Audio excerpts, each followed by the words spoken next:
stuff. Okay, that is going. Okay. Also, sorry if I randomly stop because I am coughing. All good. Aw. Okay. I rushed forward. I don't know what compelled me to go as quickly as I did, but the room I ended up in felt familiar, like a nursery, like the ones from home. I saw a larva, and immediately I knew exactly what it was. Um, I asked the question, knowing the answer already, feeling the urge within me. Something, someone, much like how I used to be, shows up. A protector, of course. There always has to be one. Already damaged, looks like? Without even trying, I reach out to speak to her. I recite our mantra that has not passed my lips in what feels like eons, and I see her relax just a bit. I ask what her mission is, and she said to protect the child. I ask if the queen mandated this, and she positions herself between me and the larva. This is her queen, and she is a traitor, and I know what I must do. I think before I even hit the first time, someone else was already behind me. I did not pay enough attention to anything else other than what was in front of me. She tried to strike me down with all of her strength, and I saw the moment that it didn't land. What should have hurt me instead caused nothing, and I saw the fear in her eyes, and it was delicious. It didn't take much after that. Me, and who I later found out was Drew, took her down without a second thought. Then millions of the other insects came forward, trying to protect the false queen. It didn't take much long after that, though they did overwhelm me for a moment, but the rest of the team showed up at the perfect time. I didn't see Maddie in everything, but it's probably best he didn't see what I did afterwards. They all looked at the false queen for a moment, but I did what must be done and ended it. The twins didn't say anything negative. In fact, they seem a bit pleased, indifferent, I guess. And with that, we headed back over. I saw Maddie and Argus as they were fitting the drill, and everything else seemed to pass by much slower. Whatever happened while I was occupied, while I was gone, I don't know. That's all I got in my notes. What's up? Anybody else? Inspiration to the mallet. Yay! Beautiful. But yeah, with that, you guys have survived the onslaught of the horde, the swarms coming at you, hundreds upon thousands of these insectoids. Some like Malin, some very, very different than Malin, but whatever transpired on that far eastern corridor, to some of you, doesn't matter. Maddie has led the group to the northern section of the mines, dropping the lodestone or the lodestone exploding in his hand as he reached the point of the drill and standing, making sure he stood exactly on the point that he had to stay on for that drill and not moving, taking quite a bit of damage on his part to make sure that he maintained that spot. Beyond that, though, hard fought. Everybody gathered up. Quinn had the rather ingenious idea to cast silence on the drill to ensure that the noise ordinance was not broken, something that was stressed as very, very important here in the city. So, uh, Quinn, real quick, how long does silence last for?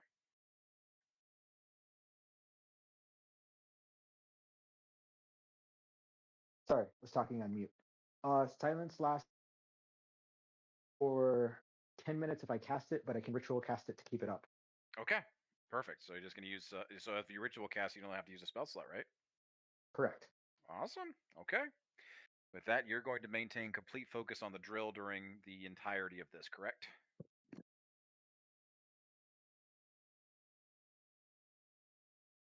Correct?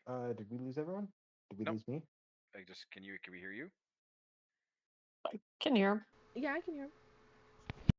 Quinn? John? You are heard.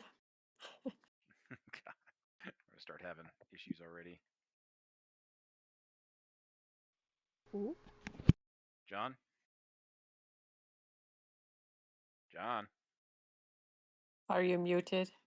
No, he's not muted. Sorry about that. It just disconnected me. You said I would complete focus on the drill, and I didn't hear anything after that. Okay, so you're gonna focus on the drill with silence, just maintaining the ritual spell, correct? Correct. Okay. It's like during the long rest and stuff like that, if you want to have any well, we lost him again. Oh no, he's there. We just lost somebody else. Lost Lindsay. Anyways, but if you want to participate in any conversations and stuff during the 2 short long rests, it's going to take about an hour for that drill to reach its point. You guys' best estimate. Perfect. All right. With that, though, you guys were able to kind of gather your things together. You're going to take a short rest while the drill does its thing. Ellie also is going to use her music and her magic to cast Song of Rest, which allows you guys to take a second short rest. So in the span of this hour,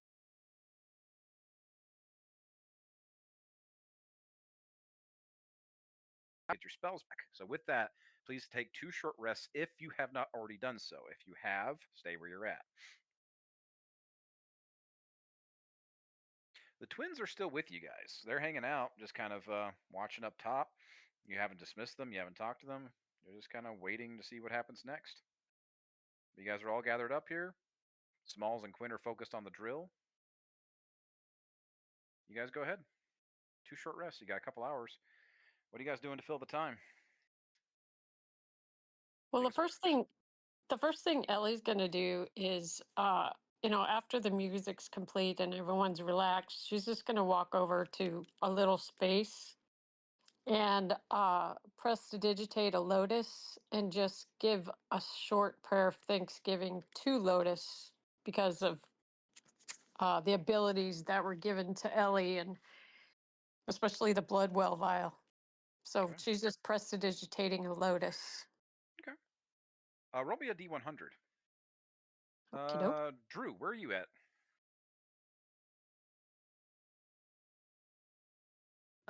Probably staying pretty close to Melon.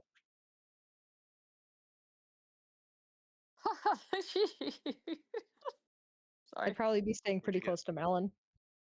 7. 7? Okay. Drew. Yeah. Allie. Yes. Can you not hear me? Can you hear us?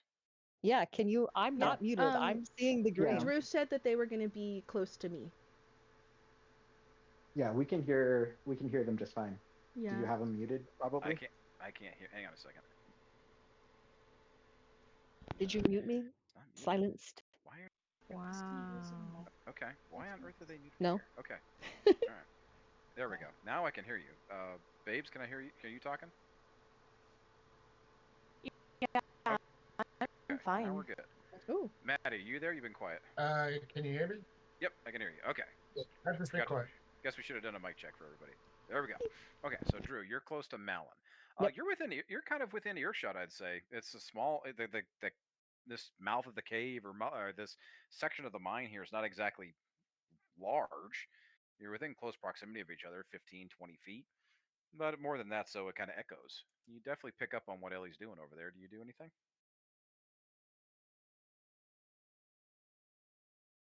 No. Ellie, on that 7, though, you feel a slight burning in your new Lotus brand that you have on your chest. It's not painful. It's more of just a recognition type thing. Cool. Who else? What else is going on? Quinn's gonna walk up to Malin and say, "Since I'm going to be using silence, no one is going to be able to communicate except for you. So I think you should be at the head of things. That way, if something goes wrong, you can tell us immediately, even with silence being up." All right, I can do that. Totally rad. Quinn bounces off somewhere.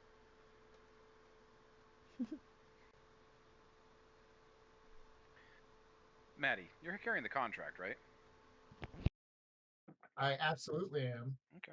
You guys given it once over or anything before you started? Just the one time before you started the job? You got some downtime? Do you take a look at it? Yeah, I know that we went over a little bit with Orochi, but we didn't go all the way through it, I guess. So yeah. Is there anything specific you might be looking for if you're looking at it again?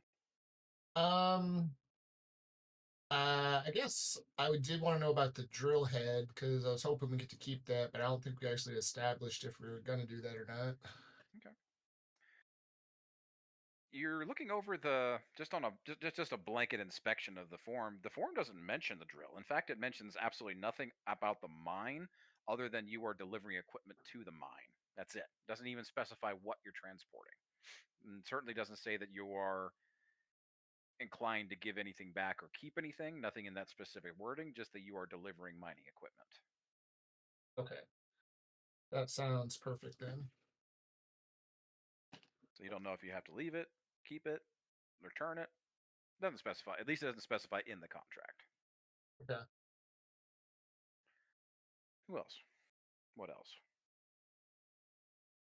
Since we finished a short rest, I'm actually going to use the armor model ability and switch back to Guardian mode for now.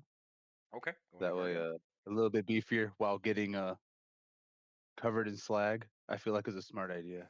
Gotcha. Okay.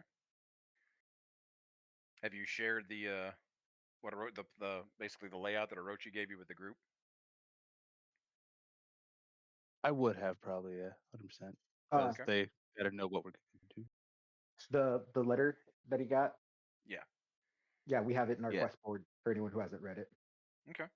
Is there anything about it you guys want to go over? By the time you get down there, you may not have another opportunity to talk about it.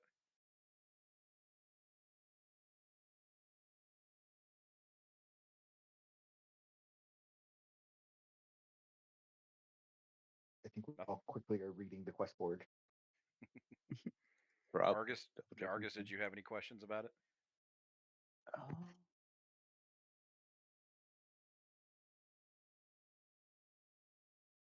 The question that I want to ask, I feel like would ruin the joy of the pacing. Gotcha. And it was roughly how long would each stage be for economy of spell slot knowledge? Yeah, something you wouldn't be able to determine until you get a good look at the equipment. Exactly. So that's what I figured anyway. So yeah. Okay. Who else? Anything about the contract? Anything about what Argus has from Orochi? What you guys might find down there? Any conversations 1-on-1, 2-on-2? Do we have any way to help mitigate some of the damage that Argus might go through while he's going through there?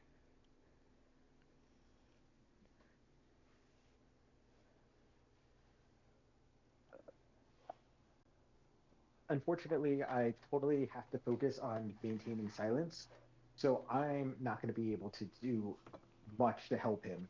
I maybe could heal him after, but I don't know if that'll be enough. He does have to survive. Yeah. Be quick and be strong, yeah. Because from what the note looks like, he's going to have to go through like 2-3 different things. They're going to cause some serious damage. Yeah.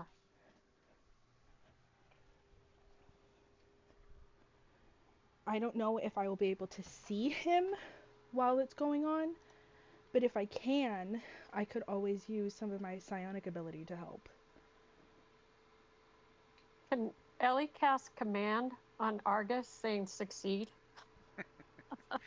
Spell doesn't work. Spell unfortunately doesn't. You can go. You can if you want to use the spell slot, but doesn't so work. So then he'd have to succeed. Fired, but confused why. Yeah. I'm just kidding. That was just funny. Succeed. But can we give him like bless or guidance? Guidance only lasts, I think, a minute or an hour. I forget, but it's concentration. So maybe when you get down there, if you want to maintain concentration on it, you can give bless. It's like it's up to you guys. It's going to take like another hour or so before the drill reaches its point, and you guys are actually inside the forge. So, but if you wanted to cast spells once you get in there, but you don't know what you're going to encounter once you're in there. Right. So we don't know what it's drilling into. We just know it's where Orochi told you to drill, and he said just trust the drill point, the trajectory. You'll wind up where you need to go. And he said we could take anything from the forge, right? from Just the not- forge. Yeah.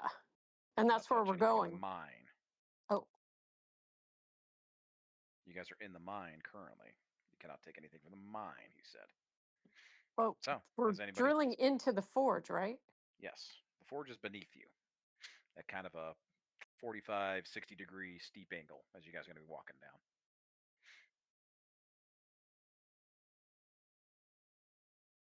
Okay, just semantics or whatever. So as the drill goes down, it's going to go straight down. So we'll have to jump down a hole to get, if we want to. I just said 45 to 60 degrees. So you'll be able to walk down, but it'll be steep. Okay, degrees. Got it. It'll be steep. There you Okay. go. Oh, sorry. Okay. Anybody else?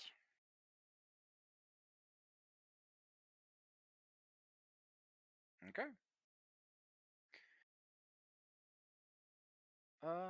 Drew, Yeah. you're still just kind of chilling over next to Malin? Yeah. Anything going through your head or anything you're paying attention to? I'm very angry at hearing Ellie pray to someone who is not Dano. And I'm very proud of Malin for doing what needs to be done. All this going through your head, you don't realize that there's somebody sitting next to you. It's not Malin. It's Flynn. Mm-hmm. Just kind of saddle up next to you, just kind of sitting there and deep breath and just kind of looking out over the cave, sitting next to you.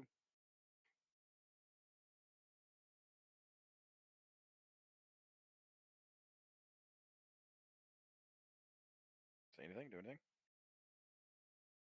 I think I'll just look over at her, but I won't say anything. I won't move. You looking at her looking at you, she looks back and just kind of gives you this little coy smile. She pulls something out of one of her little coat pockets, holds it up. It's a little bracelet made out of hair.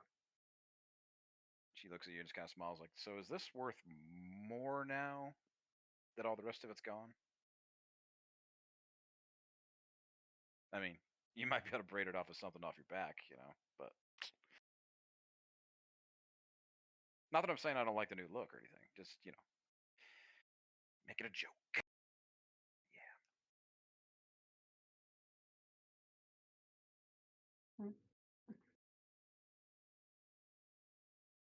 I'm gonna tuck what I can of my hair behind my ears. And I'm gonna take a long pause before I say anything.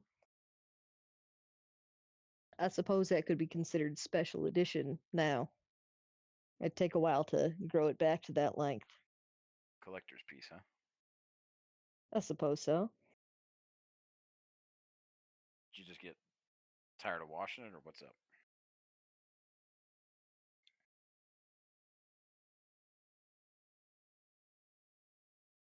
I just didn't like it anymore. I never liked long hair. I thought it looked good on you. I appreciate that. Yeah. Also, with the wolf fur, it was all prickly and it. Yeah, I bet it's a little scratchy. Yeah, a little bit. Lots happened since the last saw you. You good? Yes. All right. Never been better. Glad to hear it. So, just kind of drifts off, vamping.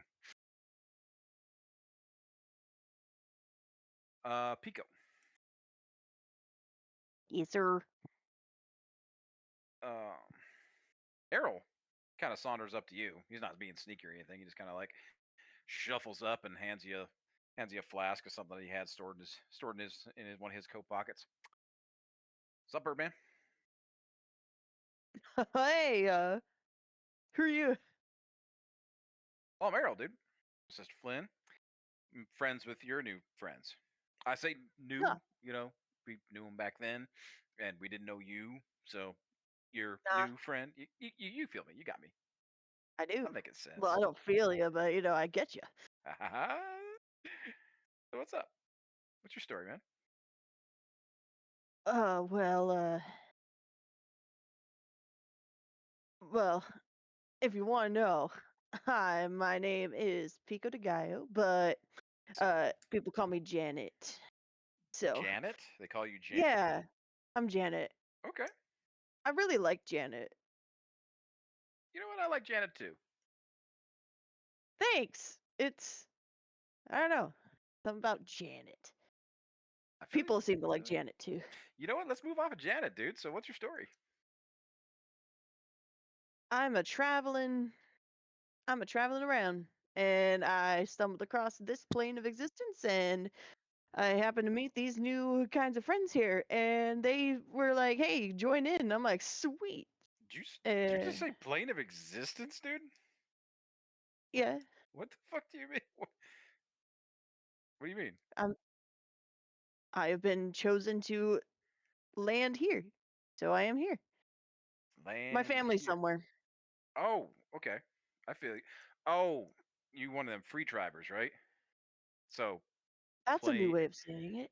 Okay, I got you. I feel you. I feel you. Okay, Huh. so And never drivers. mind.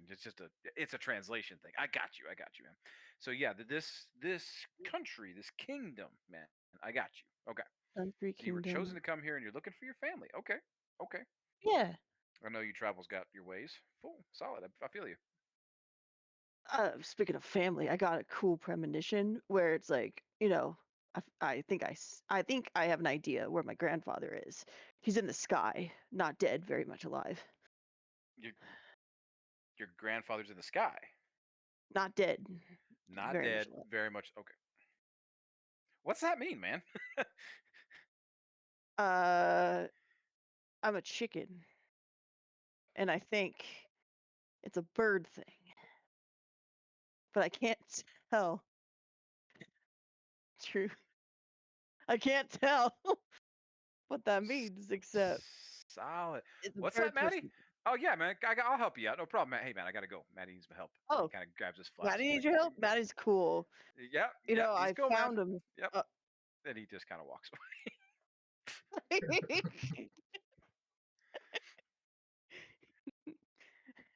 But I have an awesome story. Come back. Anybody else? So around this time, you guys hear a sudden, and you don't really hear it, but you feel it, as if something something that was building, some kind of pressure. You get the feeling that the drill has made its way through, puncture down where you need to access. You don't hear anything, but it's definitely something in the ground, an end of vibration. And all of a sudden, the chains that you guys hoisted and hooked up to the top level begin cranking back and dragging the wagon back up, chink by chink, in this link of chain, link by link. You guys start gathering up and kind of getting ready. Yes.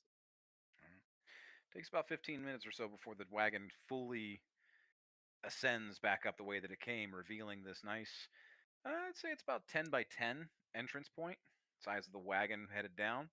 You're able to walk relatively 2 by 2 comfortably. A couple of you got to squat down a little bit, just ever so because of the decline of the angle here. Some of you particularly tall bastards. But you guys all start gathering up. Arrow kind of positions themselves at the front and kind of looks down and looks at the rest of the group and then looks at Malin. So I know you guys your job was to get this here and whatever you're doing down there, but this ain't us. So I don't know. We thinking we might hang out up here and keep an eye on the oxen. Think we could do that for you, or I don't know. I know my brother's gonna be real fucking curious what you guys are doing down there. Up to you. I mean, keeping an eye on the oxen in case anything else pops up might be a good idea. I don't want you guys to feel obligated to stay though, as you've finished your end of your deal. Well, I mean, we still got a Especially few not if it cleanups. might potentially put you guys in danger. I mean, we've been pretty solid here so far. I think we're okay. I mean, we'll keep an eye on the oxen. If nothing else, if you want us to take them out, mouth of the mine, we could do that and wait for you. Mm-hmm. You'll have to use you have to make sure Big Man there stays alive, so that way he can haul this thing out. You know, he's kind of an ox. Looking over at Smalls. Appreciate it. Thank you. Aurochs. That's a better word. Aurochs, not an ox. So which one you want?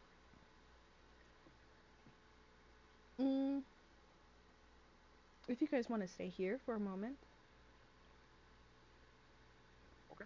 If things Well, start to go bad, we'll do our best to get a message to you guys to take the oxen out so that they're safer.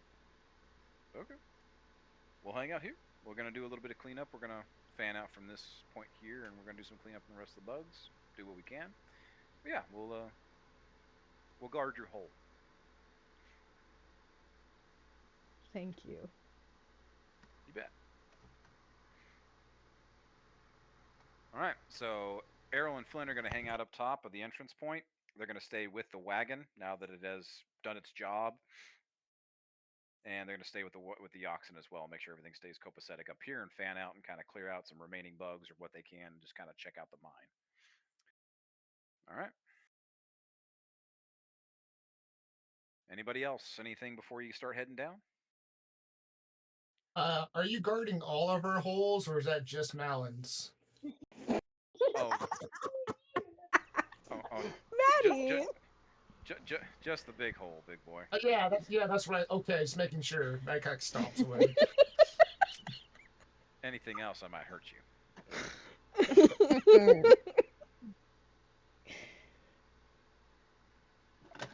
Goodness All right. gracious. Let's get going. 2 by 2. All right. 2 by 2. Which you guys head down, or do you guys want to go in a particular order? What are you doing here? I did want to say something to Flynn. What's up? So I'll walk up and I want to take her hand and just kiss it gently. And I'm gonna look up and I'll say, I feel like I've got something to apologize for. I figured wasn't always the best with manners.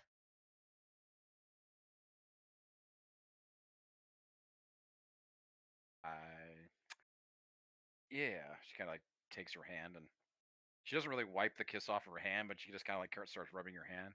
Yeah, you don't got to stand on ceremony with me, okay? Look, outside, that was something, but we had a job. Look, tell you what, turn around here. You see that? I want you to march down there. I want you to do whatever you need to do, and we'll talk after, okay?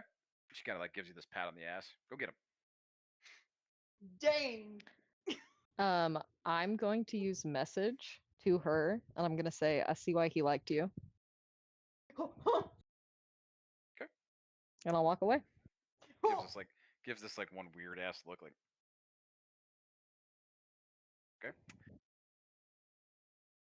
Goes and joins up with her brother. Very misleading, very mistaken. All right. 2 by 2. Who's going first?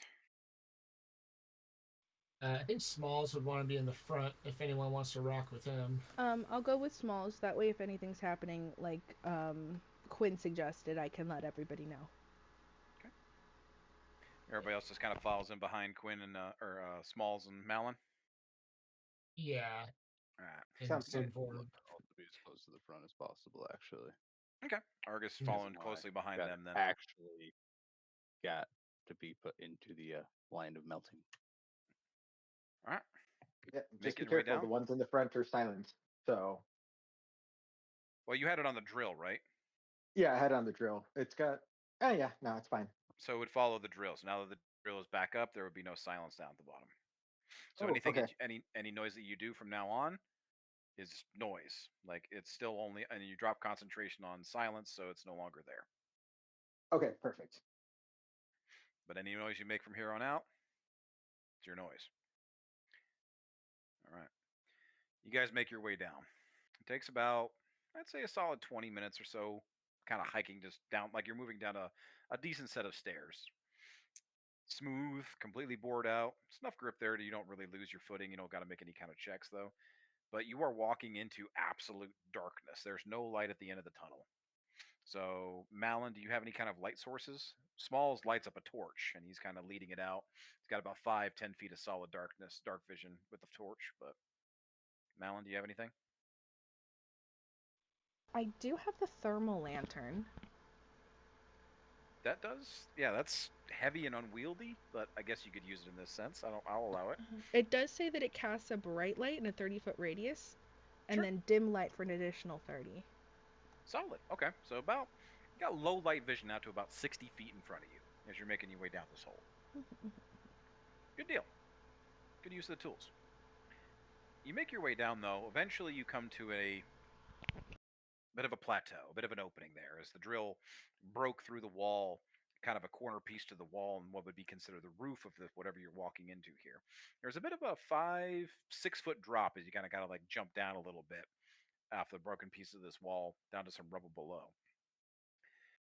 Everybody jumps down eventually, but leading the charge there with Malin and Smalls with their torch, you guys are in a massive open space. It is just echoing in here. It stands completely dark and stale. The air here is old, still.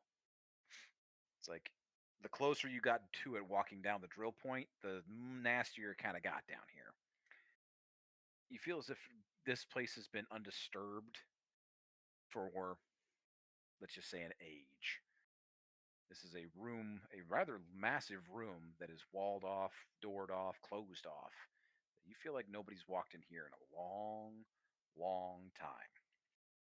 Do you have any other? Does anybody else want to apply any kind of light or anything that could help out vision in here? I actually like to use the Artificer Tinker skill to create a torch. Okay. Because I forgot that's a thing I can do. Okay. Anybody else? So we've got Argus with a light source. I can actually I can hand that to someone prestidigitate. further behind, actually. Okay. Because it's a physical torch that's made. So, Solid. and since I'm Okay. right next to Smalls, I wouldn't need the extra light. So I could hand. Okay. So who do you hand it off to? Who needs a light source?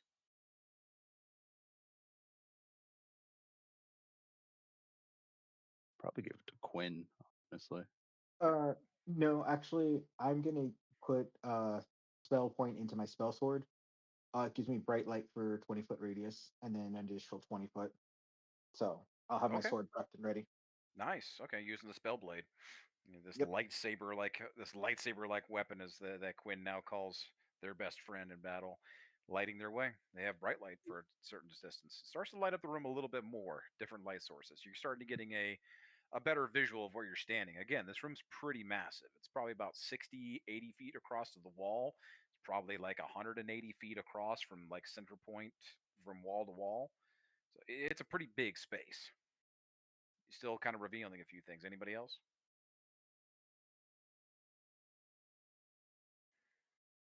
Ellie can prestidigitate like with the small candle that she has, just a small, just so she can see where her feet are. Okay. All right. Anybody else? Come on, guys. This is like creativity and using your abilities and spells here. What do you got? So, Pico at. I was gonna. Okay, I have prestidigitation, so I'm just gonna light up. But I was looking through my actions, and I was thinking, I'm like, oh, there's something in here that's a sacred flame, and it says you can put it on a creature that you see within range. I was about to say, oh, Gonna light someone on fire. That's go- good to see you. He's just trying to blow us up. I go somebody, and then I kept reading, and I'm like, oh wait, it'll light up, but it'll only be like a like a photography flash, not necessarily. Pico starts prepping this damaging spell. Like, oh, I got a light. Here, hang on. Here, hold this for me. And like thinks about it for a half second before the incantation finishes. Like, wait, no. Like, wait, it's called Sacred Flame, guys. Yeah, but no. Okay. I know Drew would know that. Drew would be like, no, no, no. Like, oh, I prestidigitation. Okay. Yeah. Sorry, it made me chuckle so much where I'm just like, oh yeah, it says Sacred Flame on it. Pico's not dumb. This is me, Lindsay. I'm trying to read through it. I'm like, yeah, Pico, no, Pico. Pico's not that dumb.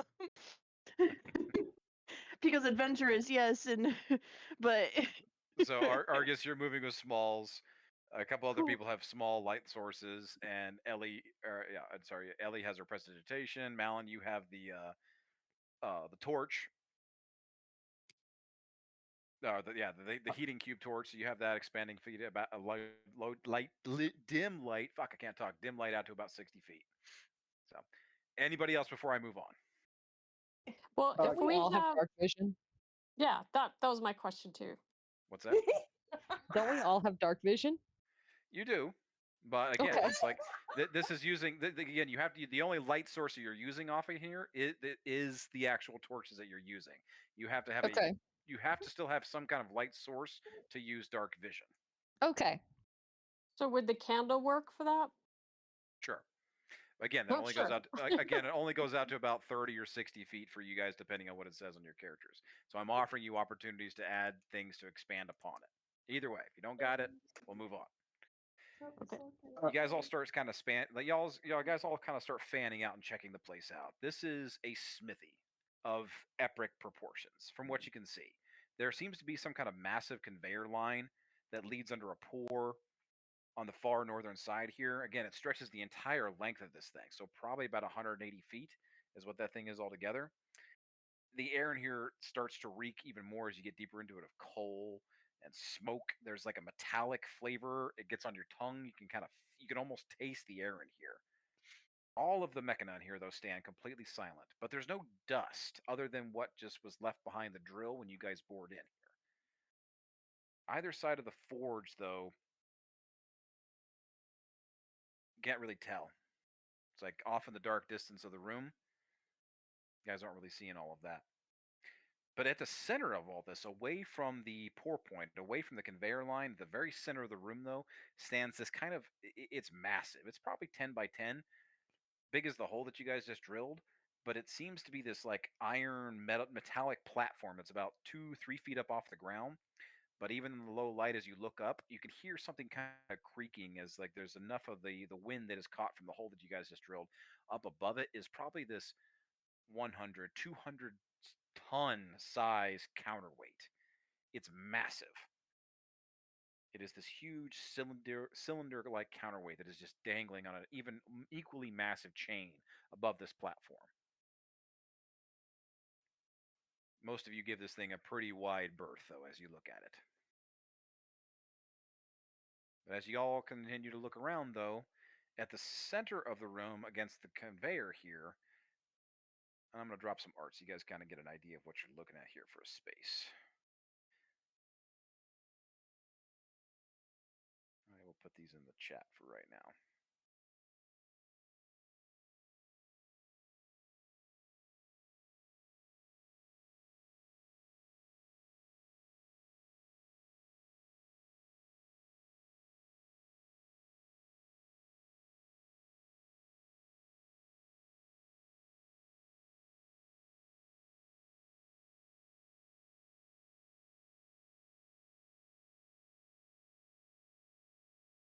Towards the conveyor line there, towards the center there, you guys are drawn to just kind of a center point there. Argus, you specifically feel a kind of pull over to this. And as you all kind of approach, you notice that there's something of a control panel right here at the front. Only it's not like a traditional like you would see on a Mechana or something you guys would see back in like Opus Day or whatnot. No, this is something much larger. Argus, do you have your comprehend languages up, or do you always have that because of your Eyes of the Keeper or whatever? As the keeper allows read any writing, whether I comprehend it, I think is up to your discretion. But I would assume it allows me to at least understand the basic knowledge since I can read any writing. Yeah, honoring how that invocation, it doesn't really specify, honoring how that the fun of that invocation, you do recognize that there are languages here. 3 of them, in fact. celestial, sylvan, and infernal. Yet again. And there are instructions kind of spelled out here. And oddly enough, they're extremely basic, it seems. And all it says is basically restore power, balance steam and quench, light the pilot. Who just came back in? That was me. John, basically Argus just read a panel that says it says three things, three stages of like instructions. It says restore power, balance steam and quench, and light the pilot. Perfect. Thank you. But you guys are still looking around here with using your lights. What are you doing? Is there any, like, I know we have the contraption in the center that we're giving a wide berth. Are there any like pillars or anything nearby? Nope. Like Completely wide open, freestanding room. The only thing it seems to be here is that giant platform with a counterweight above it. So where is this written? Would Ellie see it and comprehend with her comprehend languages? If you want to use the spell. Is it close? I mean, are we walking by? I just don't understand where it is. Is it written on something in front of us? Yeah, it's kind of written on this control panel. So, Yes. Pika knows all the languages. So we totally need to find the things on here. If we have someone who can light the pilot, they probably can do that with a torch. Does someone other than me have the ability to use electricity to return power or whatever?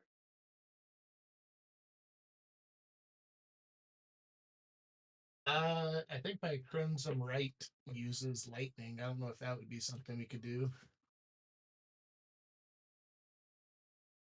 Quinn's gonna look at Smalls, and don't your boons do lightning? Yeah, fuck yeah, they do. Sorry. I think they do. I can't remember. Yeah. All right, then let's totally look around. We should split up. This place is massive, and we need to find controls. So I guess we start at this pedestal, walk around it, and then go from there. Yeah, that sounds good. Who's going where? Let's say who's going left, who's looking around the middle, who's looking right. I will look right. Okay. I'll go to the middle. Ellie's gonna follow Quinn. Let's put it all in the chat so we know where everybody's going.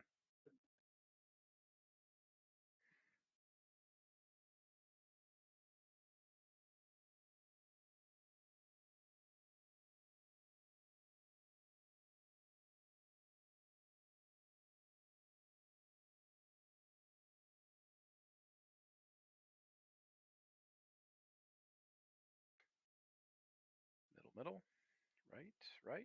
Okay.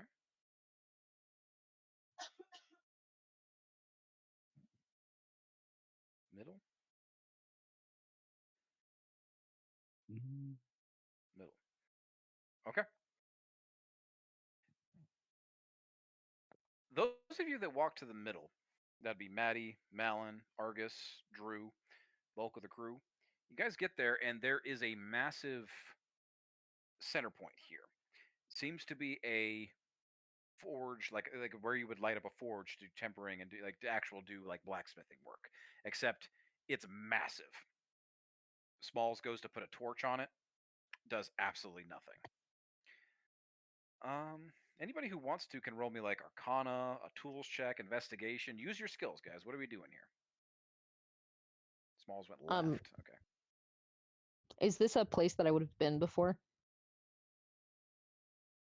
Roll me a history.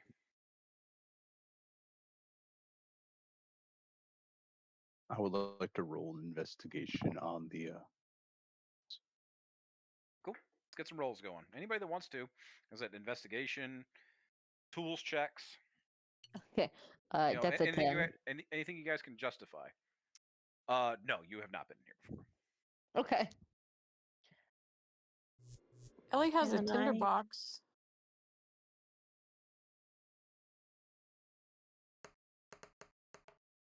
You have a tinderbox? Yeah, it's in my. You want to use a tinderbox to light the pilot light? Yeah, it's in my adventuring gear. Oh. Okay. Waste it. Ellie, you try to use a tinderbox. It's even less than what Smalls' torch did. Well, Smalls went left, but anybody that tries to put a torch to it, nothing. It's like, no, this thing is massive. 9 for Maddie. Argus, what you got? I rolled scene on an investigation to see if I could find like the pilot light source, so to speak. Because I'm gonna use the pyro converter. Okay. And what did you roll for the I rolled investigation? 16 on mine. A 16. Okay. Yeah. On a 16, Smalls, as you kind of go ready to fire up your pyro converter, and all of a sudden, like more people, the light source walk over here, you kind of stop on a 16. You realize that this pilot light is huge. It's going to take a flame of immense size to light this thing. And you look down at your pyro converter, like this thing can put out some fire, but it can't put out fire at the scale at which you need to light this thing. On a 16, you feel like it's going to take a collaborative effort of a combining of fire or burning or powers that be to light this pilot light. And it's going to take far more than what you can put out right now, just by yourself. Let's see if I have a mass quantity of oil due to a random object that exists because of being an artificer. Pico, did you I go don't have left to or call right? myself. Yes, you can read. If you want to use your comprehend languages, you need to cast the spell. Then yes, you can read the same thing that Argus did and tell the group. Well, Argus said he couldn't, like, he can read it, but I don't know if anyone could understand it, Okay. right? Yeah. So you're using comprehend language to try to decipher more.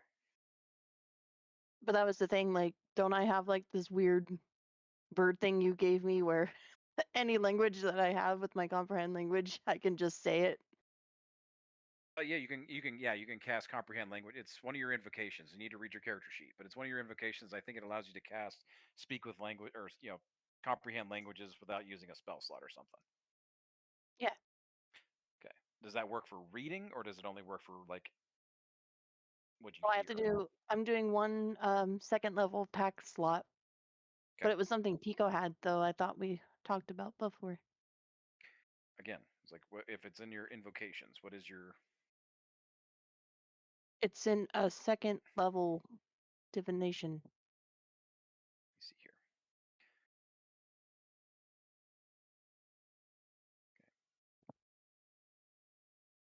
It's You're just in a pack slot It's you have for beast warlock. speech. You can cast speak with animals. I have as well. comprehend languages So you in want to use warlock.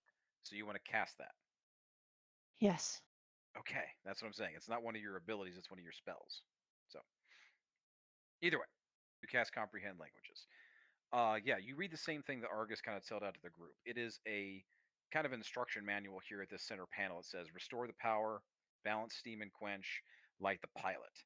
But they are in a specific, you notice using comprehend language that they are in a specific order. You need to restore the power first, you need to balance the steam and quench second, then you need to light the pilot.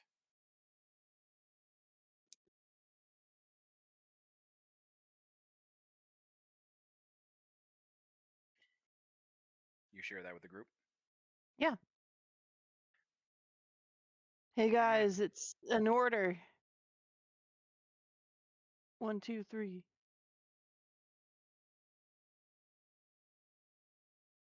Smalls returns from the left side, starts explaining to you guys that he found it's a big circuit board. It's like he's not really a tech guy, but there seems to be a bunch of wires and stuff disconnected on that side. Disconnected? Is not. Oh no. And Quinn, you went to the right. Who else went to the right? Ellie. Ellie. You guys are looking around over there, using your light sources.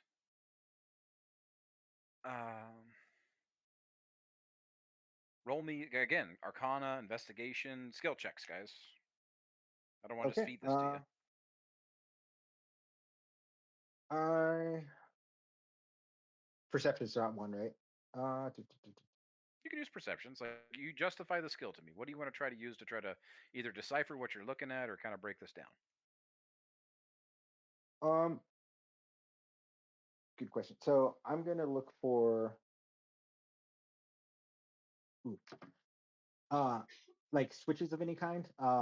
Like something like a lever. I'm not to hit it or anything, just something um unless we're running into writing. Looking around for something that maybe we could use or do something with. Okay. What skill are you using? Perception. Sure. Roll it for me. Ellie, what are you doing? Arcana. Okay, roll me that Arcana.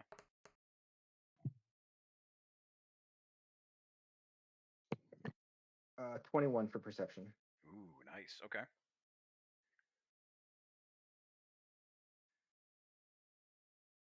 Of 12 for the Arcana. Mm-hmm. Okay, 12 Arcana. You guys over here, Quinn and Ellie, you notice that there are these 3 large ballast tubes over here, as well as some turns, like some turn wheels. One appears to. I'm trying to think, neither of you have any, like, I'm going to combine Pico's comprehend languages, like Pico, after you'd say, you say you move over to the right. I'll move through the translations using Pico's spent spell slot. Pico, you walk over there with Quinn and Ellie, and you decipher that these 3 tubes these 3 tubes translates to one of them. On the one on the left says steam, the one on the right says quench, and the one in the middle says balance. On that perception check, Quinn, you notice that it seems like these valves are meant to be turned in a certain way, and it seems like you need to fill up these 3 ballasts, these 3 tubes, to a certain point. But between that, you can't tell any much more. Okay. Can I tell if there's anything in them already, or is it? All 3 are empty. On the 12 Arcana, though, Ellie, you determine that the steam has a 5 above it, the quench has a 3 above it, and the balance has a 4 above it.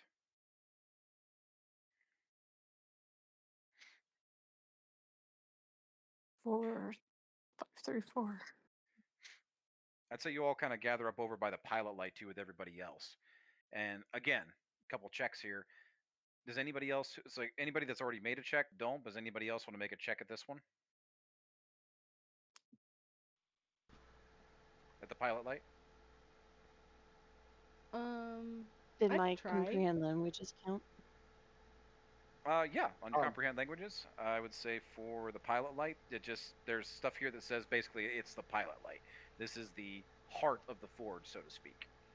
There's Oh no, I nothing. mean, does that count as a check, or can I roll for? Oh, like, you can. Yeah, perception? you can roll. You're using that spell for right now, so you can roll. I could also maybe try something. I don't know if I would be able to add anything to it, but Let's try.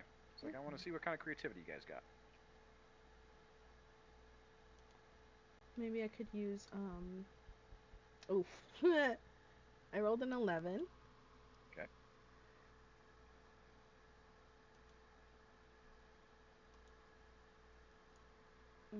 What are you doing?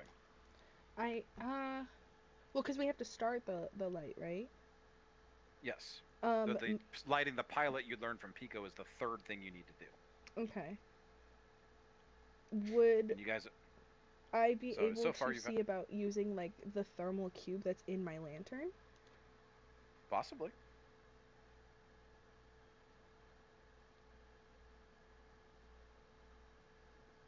So basically, what we've learned is 1, 2, 3. We have to restore the power. That's the first thing that we have to do. Yep. And Smalls comes walking over from the left-hand side saying that, guys, there's a bunch of like, there's a bunch of diodes and like cables and stuff like that disconnected over here. He's not a tech guy, so he's trying to describe it as best as he can. But that's basically Argus. That's what you would pick up, is what he's describing. So turn on the power first. So it totally sounds like we start there, right? Yes. I feel like that would be an apt assumption. Okay. You guys all move over to the left-hand side as a group then. Yep. Again, using your lights, there's a large series of circuits here that stand disconnected across a series. It's massive. It's as tall as you guys are, stretching across an entire span, where you guys could probably stand like 2 by 2 side by side all of you in a row, and this would probably be longer than what you guys are. But you notice that there are 3 sections here that are disconnected. Argus, you specifically after investigating. But I want to see if there's any more checks here. What you guys can determine? What are you doing? Can we can do new checks, right? Is that what you're saying? Yep. Okay. Can I go? Each section you can do some more checks. Okay, perfect. Can I go investigation to see if, I don't know, there's color coding or something similar on the wiring so we know where to plug them in? Sure, that sounds good. All right. Well, that's sad. I'm going to use my inspiration. Okay. It sounds like we're doing a lot of checks too. Does anyone want to use like guidance or bless or something like that as we go through this, since it lasts for like 10 minutes? Now we're thinking. I got a 9. I'm not a cool robot like that. So Quinn flustered with what she's seeing. All right. So totally, I think we need help from my goddess. So I'm going to use bless. How many people can I bless? If I'm exhausted, so I'm gonna have disadvantage on a lot of these things, so I'm probably not the right person if you have to split it up. Okay. Then we will. And how much is your 1D for your Mine bless? is 1d4. Oh, okay. So I'm going to use bless at a 2nd level, so I can bless 4 people. Okay. So I'm going to bless Ellie, Malin, Pico, and I would give it to Argus. Argus. Ellie, I think you still have 2 points of exhaustion as well. I do. Oh, okay. Then Argus, Pico, Malin,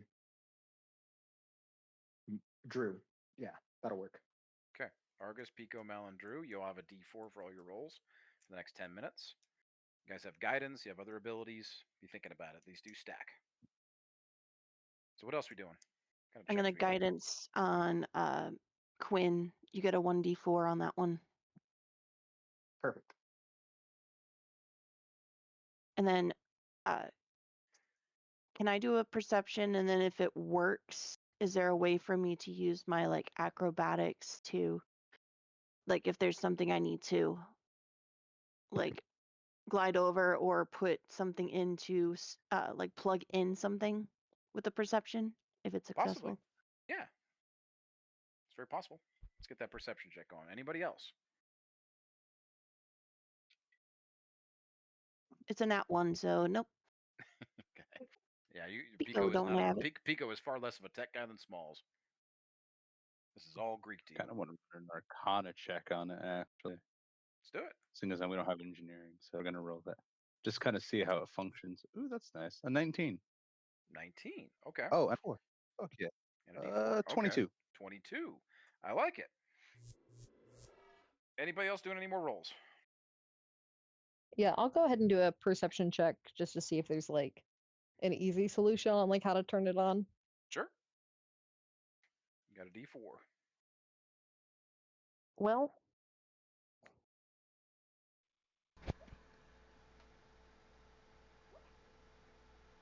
that's a 12. 12 perception? Mm-hmm. All right. I'm going to take all this into cumulatively. With Argus, what did you get for a total for Icon? Like 22? 21? 24? 22. 22. 22. Okay. Basically, what you guys are looking at here is, again, a large series of circuits that are disconnected across a series. These will all need to be reconnected. Cumulative powers combined, you guys are determining that the wire and coils here have deteriorated or calcified, making them no longer suitable for connection. It does seem, though, that once the connection is made, a guide is no longer required to hold the charge, meaning that if you guys are able to connect whatever needs to be connected from one point to the next, you don't need to stand there holding it to maintain the charge. It seems to move down the series as part of like restarting the power. Does that make sense? Yeah, so Yes. it's basically we can connect one section at a time and the power will go through and we don't have to maintain the connection to the original source. Yes, but Okay. it is going to be simultaneous, judging by the distance and how Argus. I would assume that you would understand how electricity works and how like just the flow of power like that.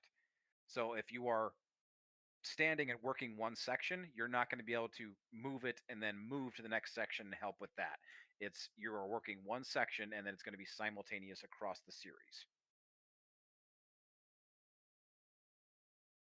Perfect. Okay. Drew, on your perception check, you're noticing that the first section says A negative or A minus to A positive. The second section says B positive to B negative. The next section, or actually, technically, this would be Pico because you're comprehending languages. And then Pico, the third section says C neutral to ground. Deciphering this in Argus, you are noticing that you're going to have to use something to light the circuit at A negative, lightning specifically with your 22 Arcana, and then it's going to lead down that connection. Two people are going to have to hold it. It's going to lead from A negative to A positive, which is then going to feed into B positive to B negative, and then so on down to C to the C neutral to the ground. So two of you are going to have to stand at each section and maintain the connection using yourselves as the coil, as the cable. Sheesh. Are you tracking? Yes. Okay. So, based on these checks, that's all you can really decipher. You know how it has to be done, but you don't know what's going to happen when you do it. So, what do you guys do? Can I make a quick, like, insight or investigation on if there's anything surrounding that once we get started, if there's any holes or anything around the area, like there's a disturbance in the force and we might be in trouble? On your nat one that you made earlier, there are so many things that could go wrong with this. Your mind is just going The nuts. player, I'm great. As Pico, no. Got it. Fine. So I got to honor that nat one. if we are coils, can we use absorb elements for that kind of thing, or Oh, you're turning this thing on, not me. I mean, because Ellie would volunteer to be a coil for the first one just to see what happens because she can absorb elements, but that doesn't mean she's not going to get hurt, you know? Okay. All right. Well, we need somebody else if Ellie's going to volunteer first. So somebody who's like hinky and can afford to take damage. Quinn's staring at Smalls. Um, Or has absorb element. Or has absorb elements. I'm that's gonna all those look words here. over at Drew.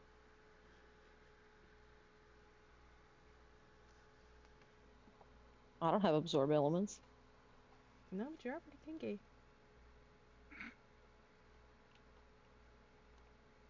Does somebody Do else we have just need absorb to hold? elements? Do we just need to hold the wires like together? Is that Yeah, you're basically being a conduit for electricity getting at one side okay? to So the other. could a bear do it? In theory, it would just have to last long enough. Yeah. Can I summon Opal? Can No. Opal do it? No. No, we're waiting on Marshall to decide on that. Yeah. Oh, are you asking? You need to just like. Are you Yeah. asking me as the DM or are you asking a player? You need to determine here. Are you No, talking amongst yes. yourselves or me? I'm talking to you. Can I summon Opal and have her do it? Try it. Okay. It's like it's somebody that needs to conduct or conduit for. At the first point, you've figured out it's electricity at least. You don't know anything about the rest of this so far. You're just gonna have to go with this blind. So basically, what I need is who's gonna go to basically section A is connecting the leads. You know that is lightning. That would be Ellie. Put it in the chat. The section B, it takes two people at each section. You figured it out. It's like basically at arm's length, you're able to hold arms and like you have just enough space as two people connecting A to B 2 people connecting B to C. Okay, so you need 2 people at A, 2 people at B, 2 people at C. Well, who's all going where? Ellie, can you do lightning to be able to start the spark?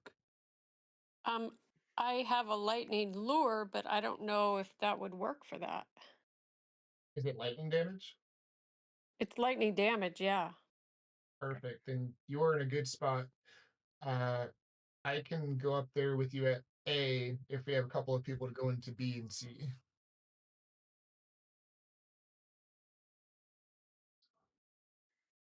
Anyone in the group want to go to B and C?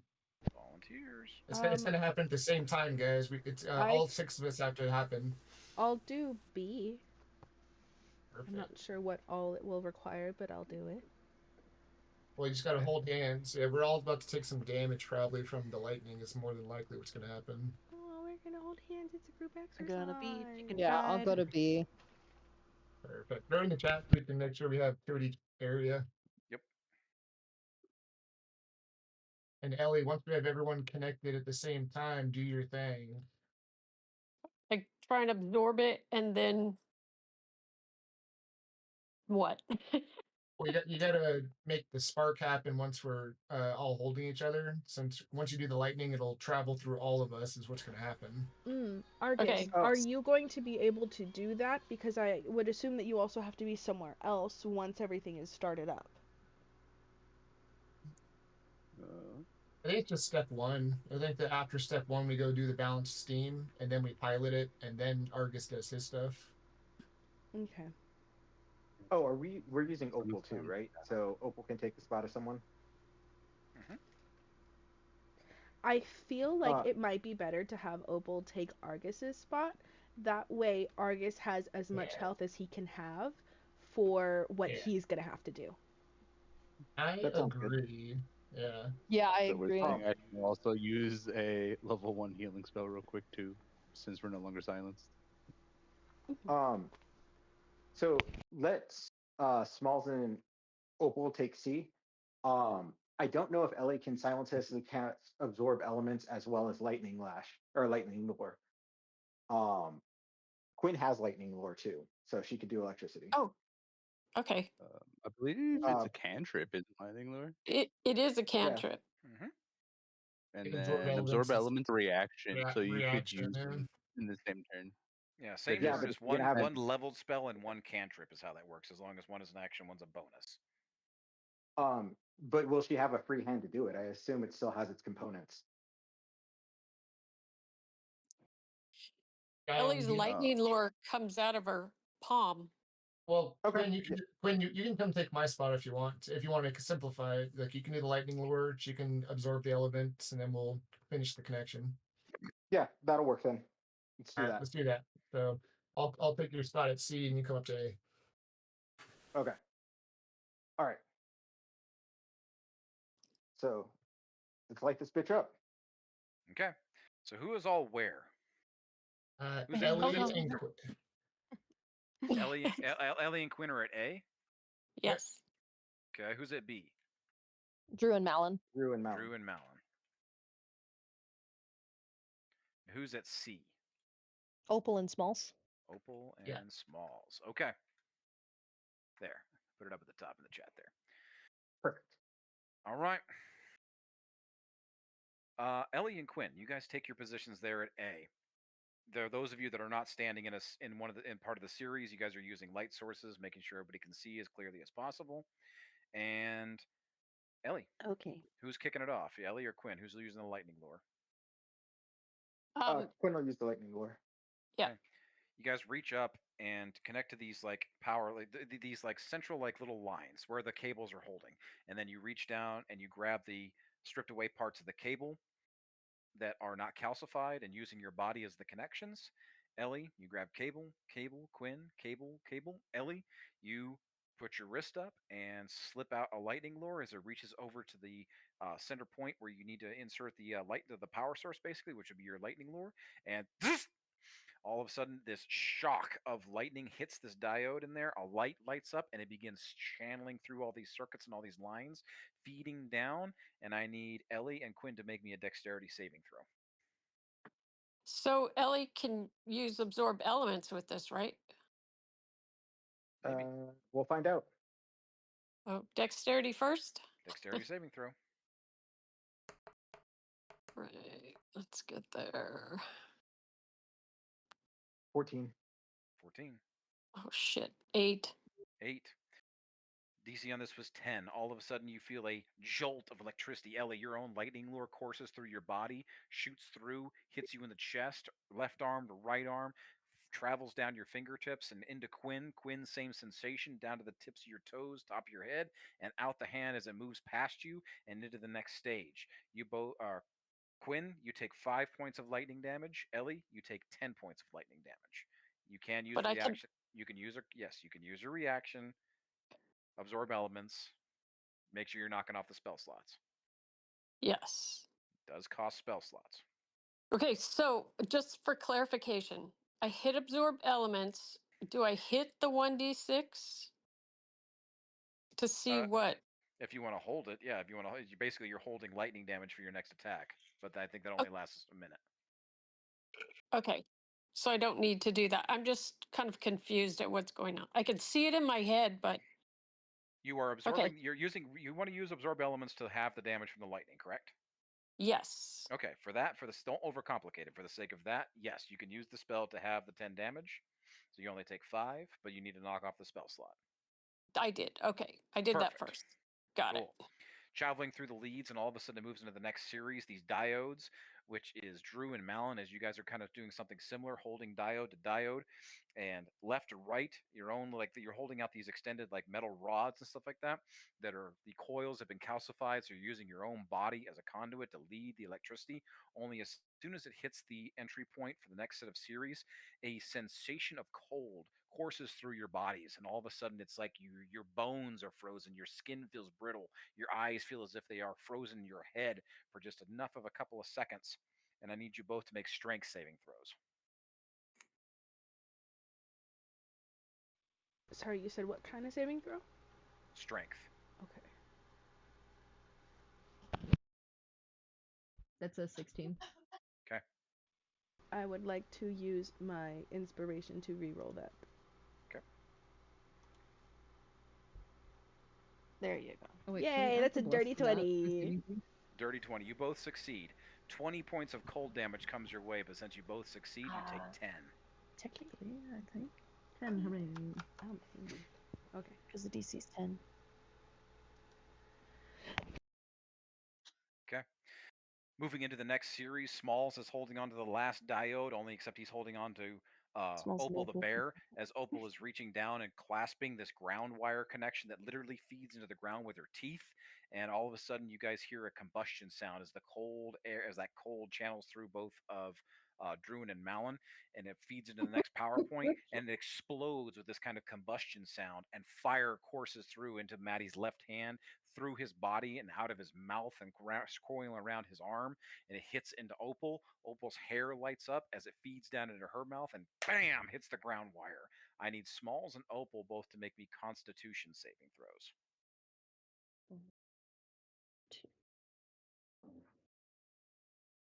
I got Smalls.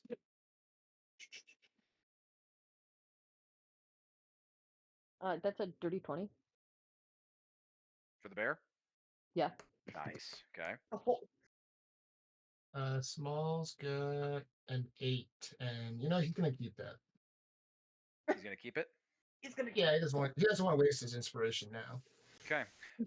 Opal makes the saving throw. Smalls does not. Opal takes 20 points of fire damage. Smalls takes 40. Yeah, he does. As all of a Okay. sudden this combustion, this pop, pop, pop, pop, boom! Opal lights up and her hair is singed. Is Opal still up with 20 HP? I believe so, right? No. 20? No? No, because I did it at level 2, so that's 19 points. So Opal bursts into flame and disappears. Opal lets out she holds on to the ground wire as best as she can until the very last minute as the fire breezes through, and her shadowy, her spiritual form just kind of explodes in flame, but the flame reaches through her into the ground wire, and all of a sudden the entire place lights up. Pop, pop, pop, pop. You hear the shining of lights, and it's like you hear when LED lights and stuff like that turn on, that quick bright singeing hum, as all of a sudden this place erupts into light. and then all of you all of a sudden hear this massive crashing boom at the center of the room as the counterweight comes crashing down onto the platform below and just echoes throughout this place and starts shaking off like its power. The force of it is powerful enough to like push some of you back, and it even like shakes off some of the calcification on these electrical diodes over here. But boom, power is restored, and you now have full view of this place. How loud was that? Probably Loud. too loud. Yeah, because we're so- We better work fast. How large is this space? And like, Looking at the first map or the first like image that I guys gave you, it's probably 180 feet from wall to wall, left to right, and then probably Okay. 60 feet south to north. okay, so as soon as Opal drops, I would like to cast Pass Without Trace, Okay. and that affects me and everybody within 30 feet of me. Oh. Okay. What Here, are we I'll doing just, with passive? What does that do for everybody? Here, I took a screenshot, so I'll post that in chat, and then I will read it out loud. A read along. If it'll load. A veil of shadows and silence radiates from you, masking you and your companions from detection. For the duration, it lasts an hour, its concentration. Each creature you choose within 30 feet of you has a +10 bonus to stealth checks and can't be tracked except by magical means. Holy shit. Okay. We also leave behind no tracks or traces. Okay. So we got super stealth going. That affects everybody within 30 feet of you? Yes, So including me. 10, 15, 20, 25, 30. Yeah, you could hit everybody Yeah. as long as they're all surrounding you. Mhm. Okay. Is there any kind of special description you want to give to that, or like what does that look like when Drew puts that on everybody?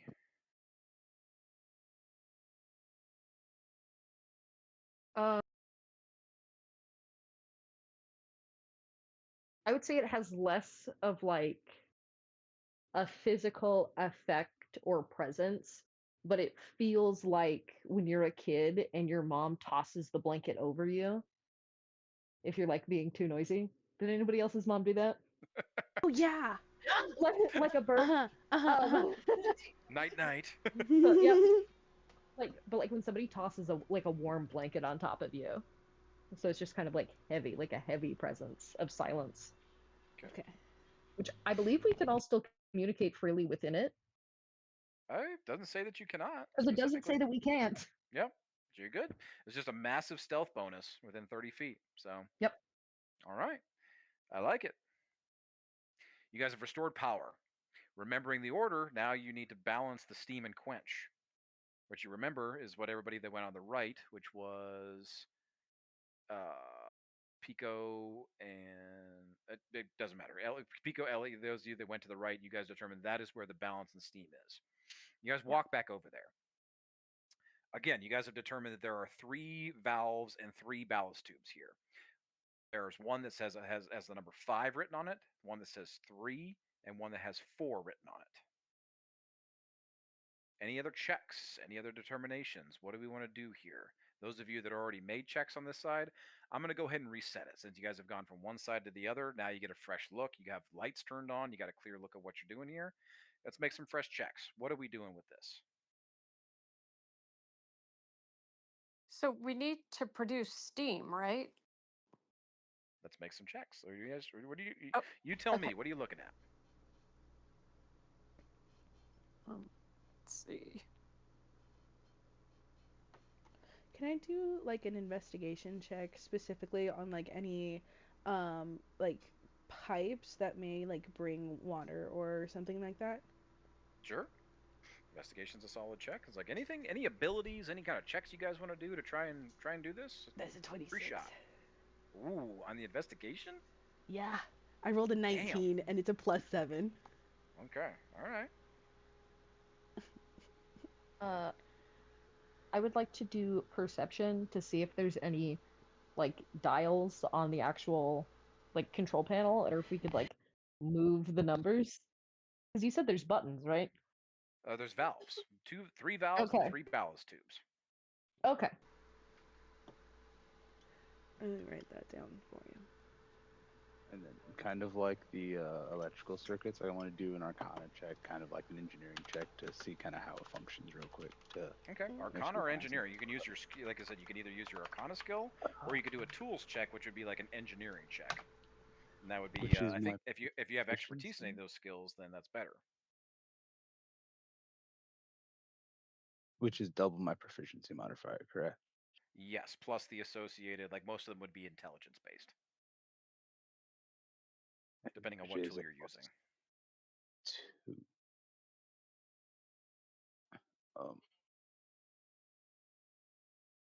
2. Tinker's tools in all reality. Okay, yeah, I think you have at least proficiency with that. I would allow you to either add your intelligence or dex. It's your choice. I think your intelligence is better than your dex, though. 100%. Yep, proficiency plus intelligence. So we got Argus doing a tools check. Monica or Malin made an investigation. Anybody else doing anything? Ellie wants to do an Arcana check. Okay, let's do an Arcana. The robot didn't do well. The robot rolled a 9. 9. Okay. Tools check. Got it. Mm-hmm. Got a dirty 20. On the Arcana. Okay. Argus, you have a bless still, right? I do. Yeah, guys, don't forget your blessing guidance if you have it. Only makes it 11, so that doesn't make much better. Okay. It's above 10, at least. Above 10. Yep. Anybody else? Do the pipes like lead somewhere that's like above them or anything like that? There's a series of pipes and tubes. As you look up, there is a series of. There are 3 main ones that seem to lead out of this thing, and then they fork off in all kinds of different directions up in the subroof. Okay. Then But there are 3 main valves here and 3 main tubes that come out up top. gotcha. So on the 22nd, so is everybody done with skill checks? Is like going once, going twice? You guys, if Nico's any still banned from doing any sort of skill check. okay. Then that one, he is still freaking out like this is a bad idea. Damn it. You can actually, this is a fresh reset. So if you want to try something, you're at a new Hey, new everyone except Pico. I was just gonna say, can I try again another perception of Yes. just like maybe the Yeah. floor? Yeah, Like it's a new, if it's a it new looks like spot. there's supposed to be like with valves and pipes and things, like it should be like the only word I can describe is holy. So it's like it's draining. And if we're Okay. underneath it, we might get hit with something maybe. Cool.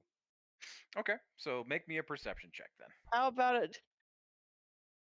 A What 10 you get? Get a 10? plus a D4 would make it a. Please just give me more than one. 13. 13. Okay. Anything from anyone else? It's like, Maddie, even if you're at disadvantage, you're welcome to try and make rolls here. Ignoring. Ellie, Oh, did you Ellie's- say Ellie? You're supposed to be making that at disadvantage, so you need to roll again and take the lower of the 2. Yes, I do. Right, so that one was a 22. So my lowest is 20. Okay, still solid. Excellent. Anybody else? Basically, Nope, I'm these 3. holding. Okay, with these 3 ballast tubes in front of you, one manages steam from the forge and a quench level for the tempering, it seems. Using Pico's comprehend languages, those of you that know Sylvan, Infernal, and Celestial, the 3 primal languages you guys keep seeing across this place and a lot of places you keep running into, you must balance them, is what you're determining here. All of you combined together, plus a 22 on 20 on Arcana, 26 on Investigation. Everybody else is balanced with all the other ones here. This is simple, it seems. There's nothing Pico on you're checking on the feet. There's no grates. There doesn't seem to be any kind of like obvious trap to this. It just seems to be it's a machine. It's like they wouldn't be. You get the impression they wouldn't be trapping something that workers were meant to be, functioning on a daily basis.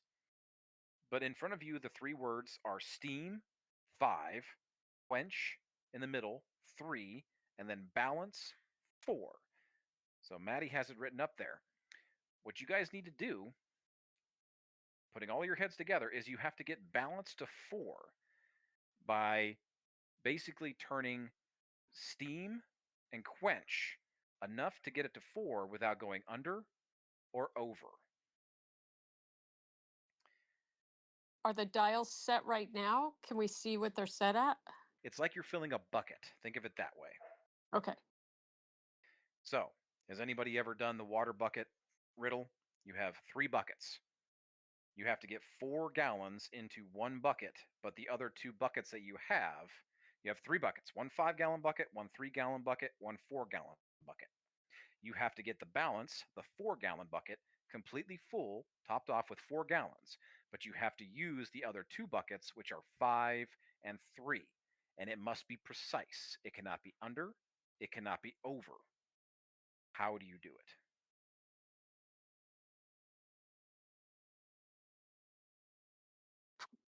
I'm doing math. Hold on.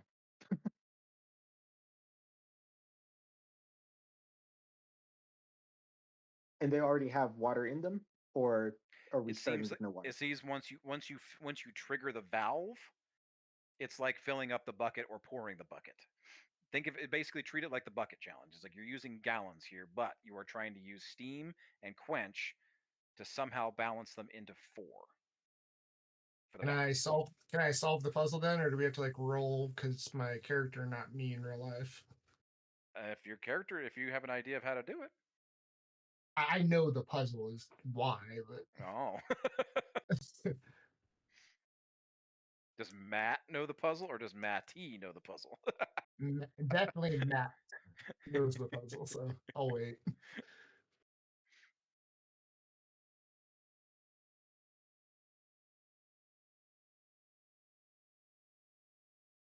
If you want to use your, let's put it this way. I'm kind of figuring this out here. It's like if you want to, this is presented to you guys as the group. You guys are figuring this out as players through your characters. So, Matt, if you are confident that you know the answer and you want to try and translate that to Maddie, let's turn it into a skill check roll and let's see how much you could determine that Maddie would know you as the player. Absolutely. What do you want to do? That sounds like wisdom to me. Like this is a puzzle.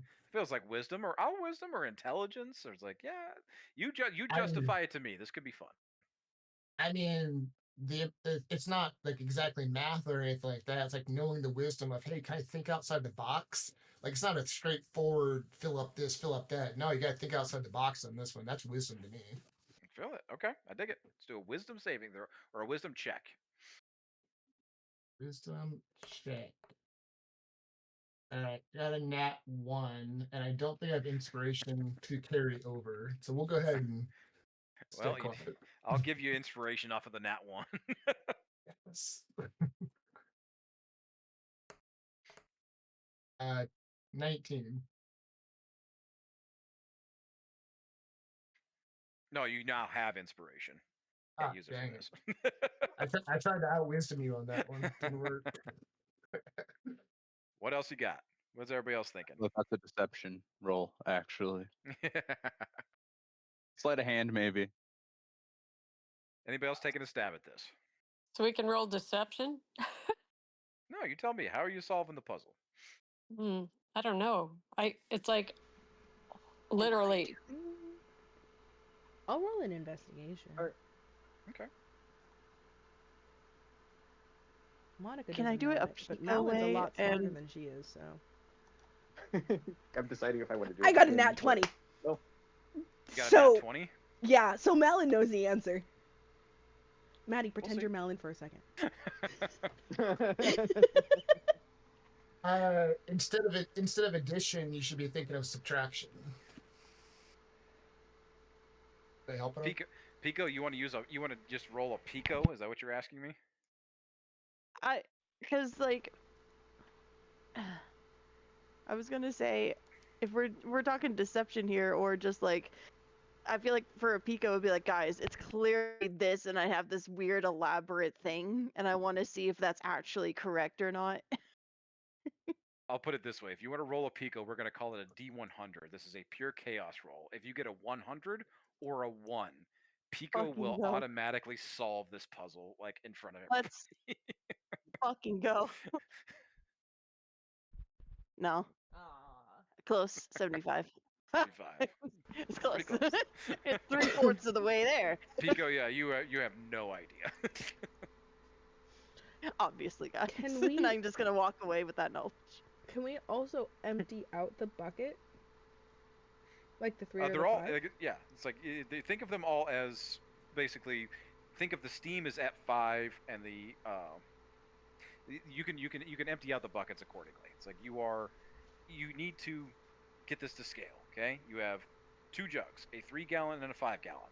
You must fill up the other empty jug with exactly 4 gallons using the 5 and the 3. So you can turn the vials and everything accordingly to try and do that. You are trying to get the center vial to 4 using subtraction addition of the first 2, the 5 and the 3. Okay. I'm going to send my thought to Maddie, and Maddie can tell me if I'm close or not. Because Malin rolled a 27 total. And I think, but I'm not sure. Quinn, Argus, Drew, haven't heard from you guys. Any thoughts? Where are you, Maddie? I'm mentally visualizing the puzzle.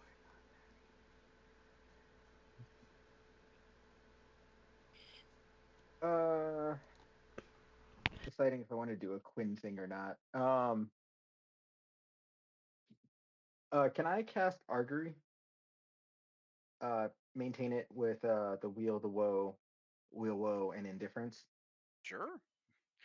Basically, you're looking for a good or a bad omen on this working. Correct. For within the next 30 minutes. So, Okay. but particularly it's for this. Okay. Make sure you guys are knocking these spell slots off. I like it. That'll work. Yep. Argus is visualizing. Drew, any thoughts? Could I also do a wisdom saving throw to try to solve it? Because I think I would also be approaching this as a riddle, since I would be coming from the perspective that Fawn kind of helped Okay. design Yeah. this, and he seems like a guy who would test his kids with riddles and brain teasers.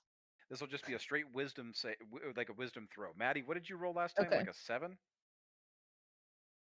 On my wisdom, it was Yeah, 4. It was a 4. 4 total. Okay. Yeah. Okay. Well, Basically- I've got a +7, so I can't roll lower than that. Okay. Let's see what happens. This is just a wisdom. This is not a wait. Stop. This is not a wisdom saving throw. This is a wisdom Okay. check. Cool. So you're just rolling a flat 20 on wisdom, and you can add your wisdom buffer to it, basically. Well, damn. So that's a 10. The other roll was a 21. Okay, and that's with the buffer, like your +4 or whatever you have. Yeah. Okay, Okay, so Ellie has an 15. idea. Oh. 15, 13. 13. It's 11 or higher. I'm treating it like a luck check, basically. So Hooray. yeah, if you want to take a stab at this, what do you want to do? I have no idea. You just want to combine efforts with Maddie? Yeah. I'm me personally bad at riddle. I don't like numbers, don't like riddle. Okay. All right, I'll take that into consideration. Ellie, Okay, what do you want to do?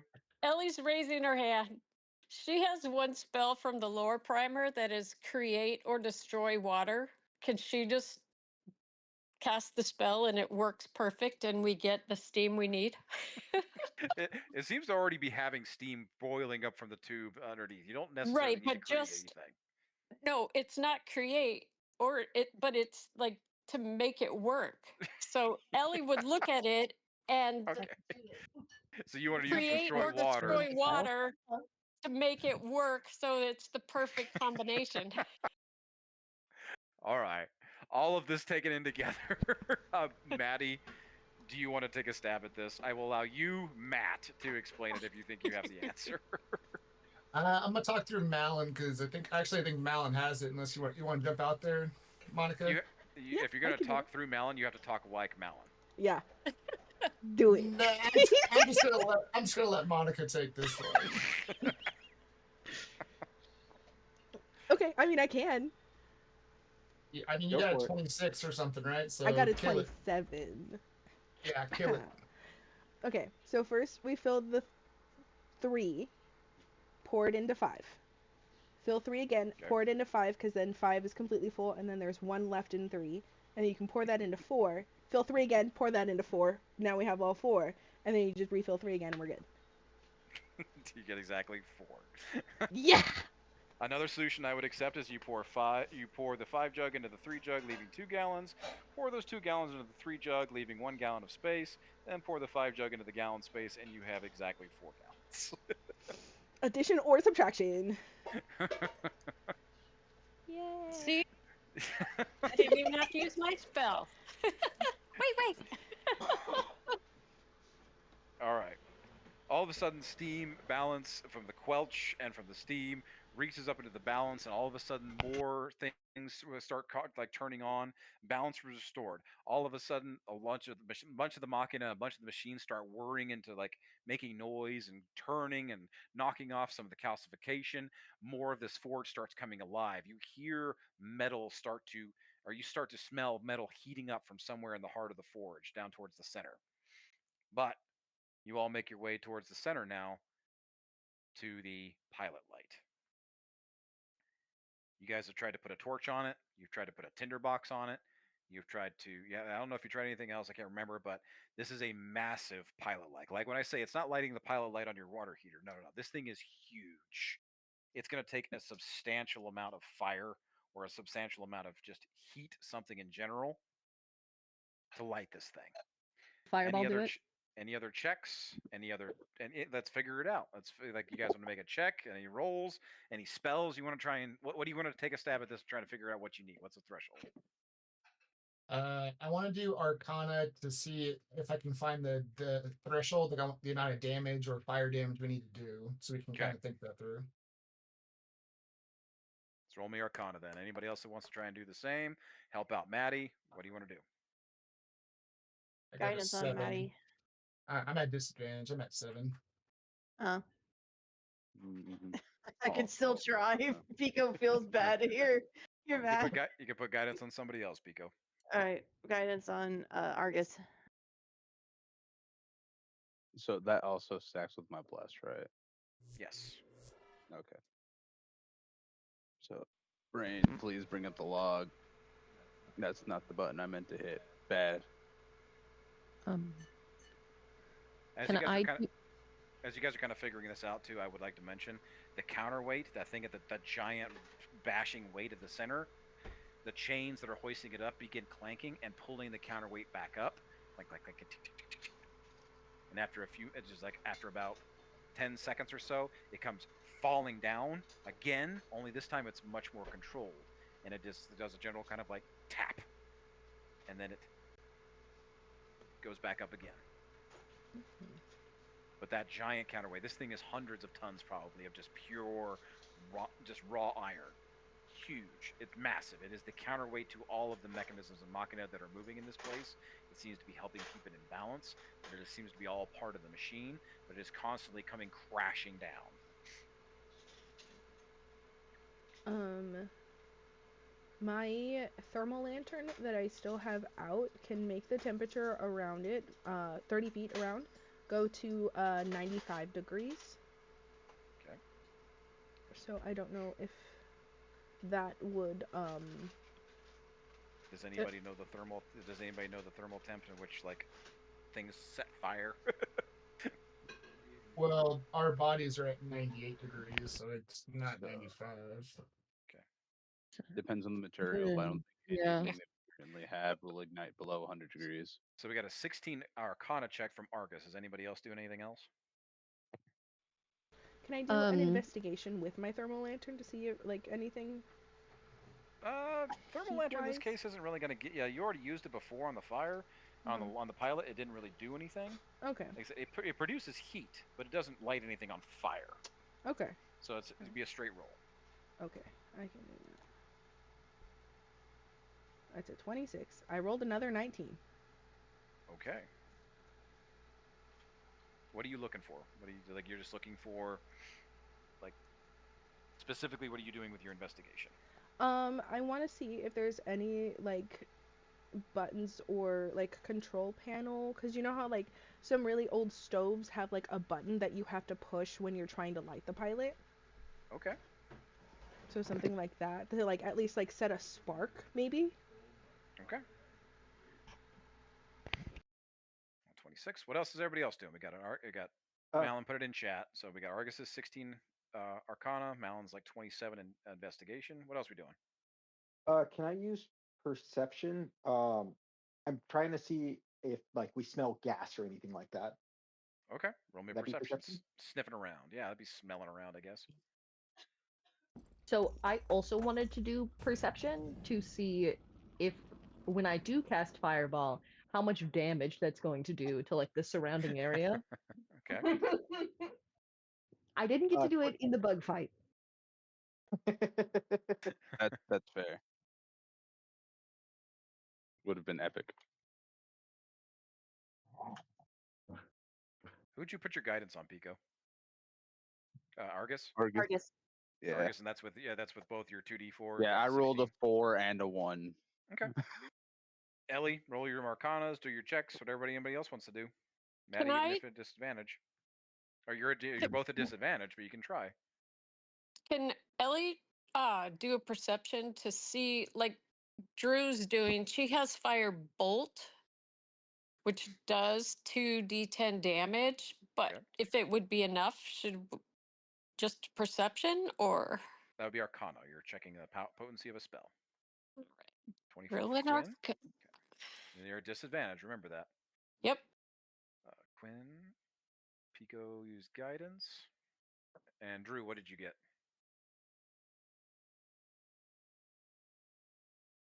Hold on, I forgot. And I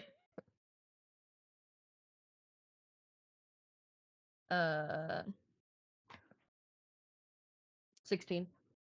16. Okay. 16 Arcana again.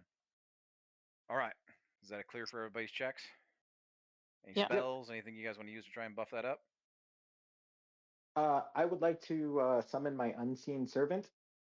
Okay. And I'm gonna hand it a torch and let it just walk towards the center down there, Okay. somewhere gonna under the pot. It's gonna stand in. It's gonna stand in there with a torch. Yep. Okay. Any others? All right. Between Argus and Ellie, you guys are able to determine that it's going to take fire. It's going to take immense amounts of fire here. But I'm going to put the 2 and 2 together here and take the balance. You also determine that radiant could work. Radiant is a different type of heat, but it does burn. So some kind of basically this is a heating mechanism. Anything and everything that is going to burn, flame, anything and everything. So right now you determine that fire and radiant damage will work. On the investigations with Malin looking around and just the immense sizes of this thing, and you are doing like math calculations on like height, width, looking at size of this and how much of an explosion it's going to take to get this thing lit up. You all determine that you need to do a cumulative amount of 100 fire damage or radiant or a combination of the two. You need to reach 100 damage. And basically, what you guys get is you get one shot at this. Everybody's going to go and we'll roll initiative or we'll put it in order, but you all need to determine what spell at what level or what ability you're going to use to try to do fire or radiant damage. And you guys need to reach a cumulative of 100 points of damage.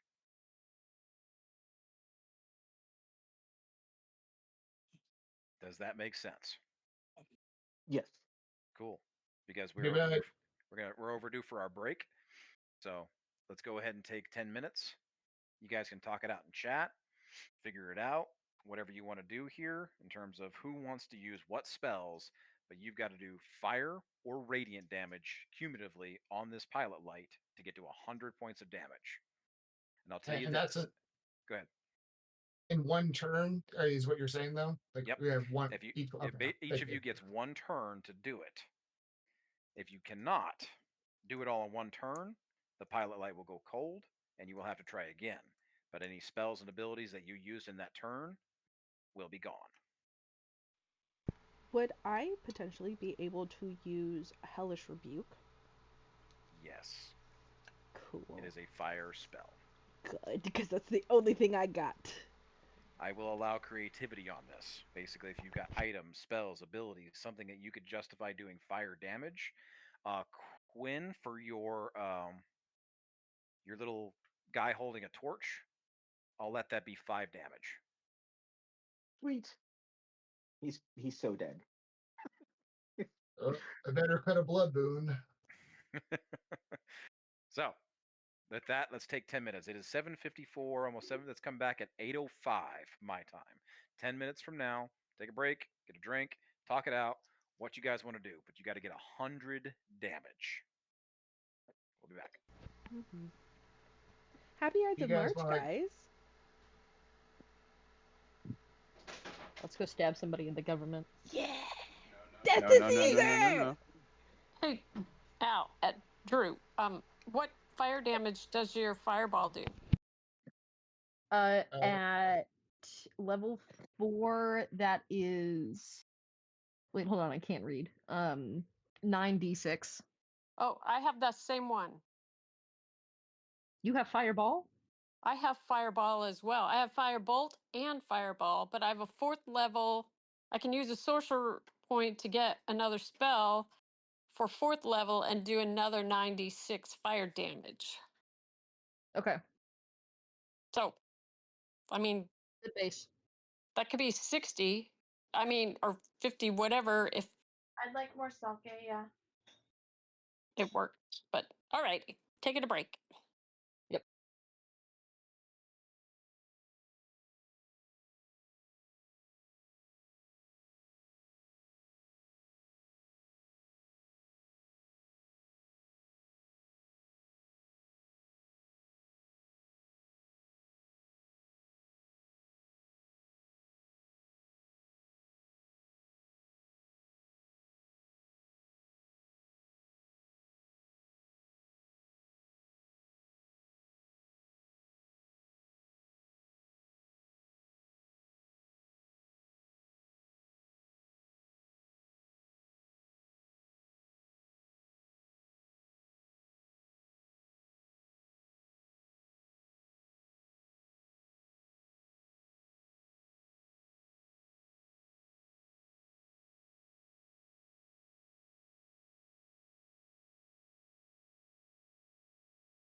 Monica, you there?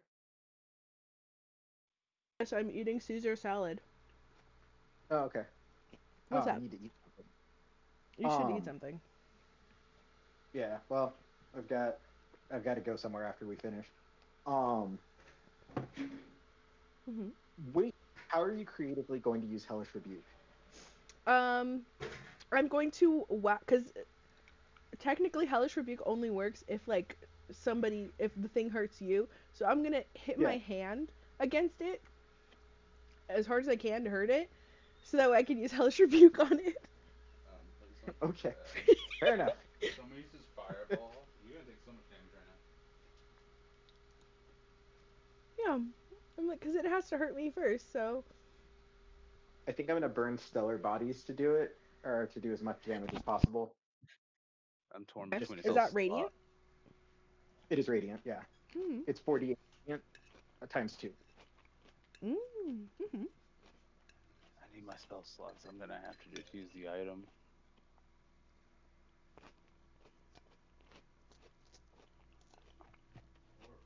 Or hear me out. Take the potion from Maddie that gives you fire breathing. True.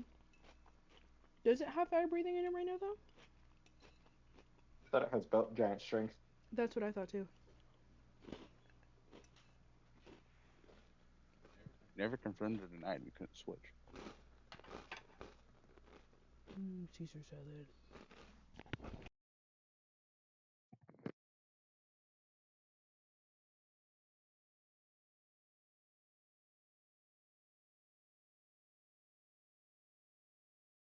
Ugh, I don't want to burn 4th level spell slot, but I think I have to. And if I do it, I should do it for maximum damage.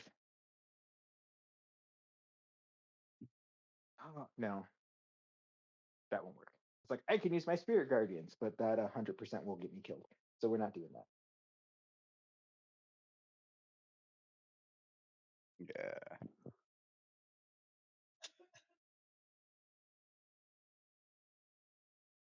I'm torn between Burning Hands and Pyroconverger. If I still have to get within 10 foot, Pyroconverger. But do I have this longer range actually? I don't really have. I just realized I have resistance to cold damage.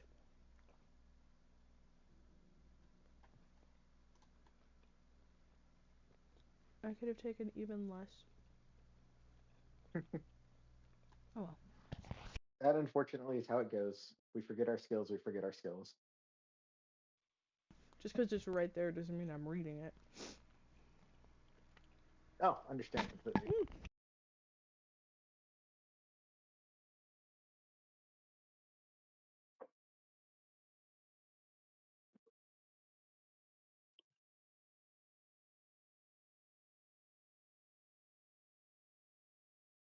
Might get Popeyes.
just waiting on.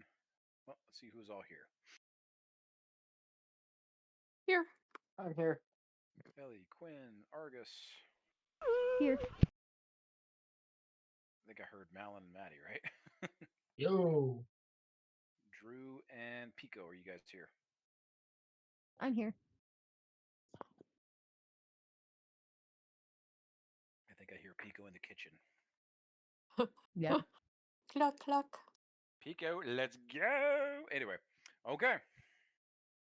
So you guys have decided that you need to do either fire or radiant damage on this pilot light. You need a cumulative of 100 damage in a single round to get this done. If you don't light it or if you don't hit the damage threshold, it goes cold and you have to try again. So, who's doing what here? We got a unseen servant holding a torch. That's 5 points so far. So Ellie's gonna spend a sorcery point to get another spell slot as a bonus action. Okay, you have to use the number of spell slots or the number of sorcery points to get the number of spell slot back. So you have to use 3 sorcery points to get a 3rd level back. And 4 Yep, and 4. I have So- 6, so I'm gonna use 4 to get a 4th level. Okay.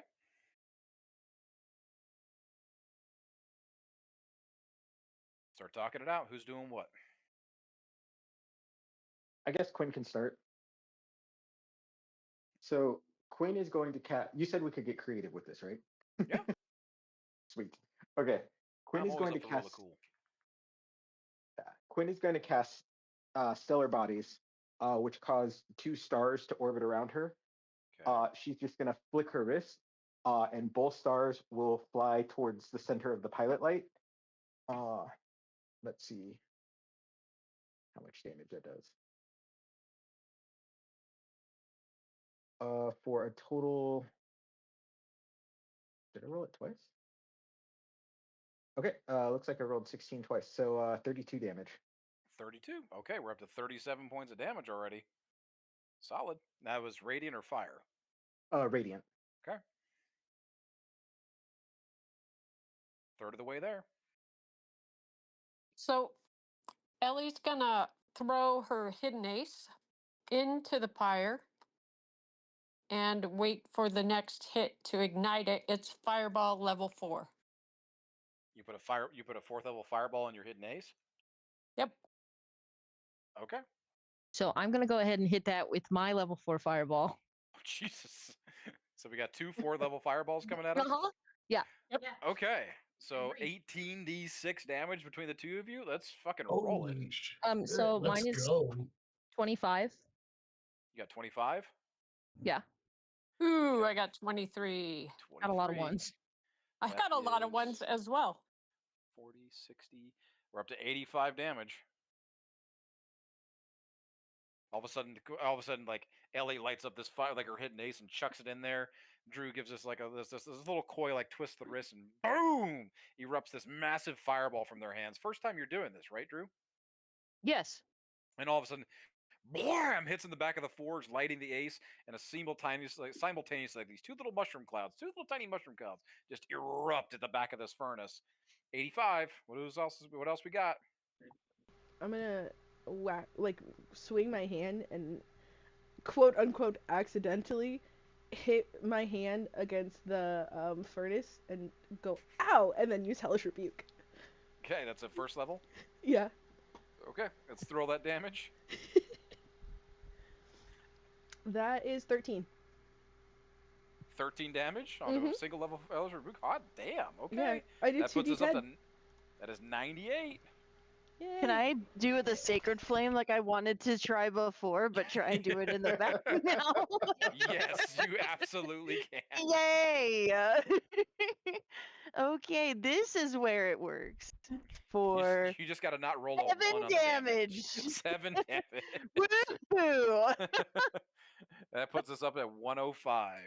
And boom! All these cumulative fire effects, and like all of a sudden, like it looks like it's about to ember out. Like the flames are starting to die, and Pico just walks up and just sacred flames, and just like a little finger point, just and boom! This thing erupts in this massive flame and lights the fire. And all of a sudden, smoke and ash and stuff starts billowing up through these tubes leading up to the ceiling. The rest of the machina in this place just start roaring to life. and you guys have lit the pilot light. Finally lighting the pilot light. This is the heart of the forge. It brings the entirety of this smithy to life. It is roaring with sounds of conveyor chains, roaring with forge fires. You start hearing molten metal bubbling from inside the heart of this thing, and smoking fires from deep within the machinations here of this incredibly roaring system. All of a sudden, the platform, the conveyor in front of you starts moving. It's slightly elevated. It's about 10, 12 feet up in the air. And down a conveyor line starts moving these little platforms. And Argus, you recognize these as something that you need to stand on from your note.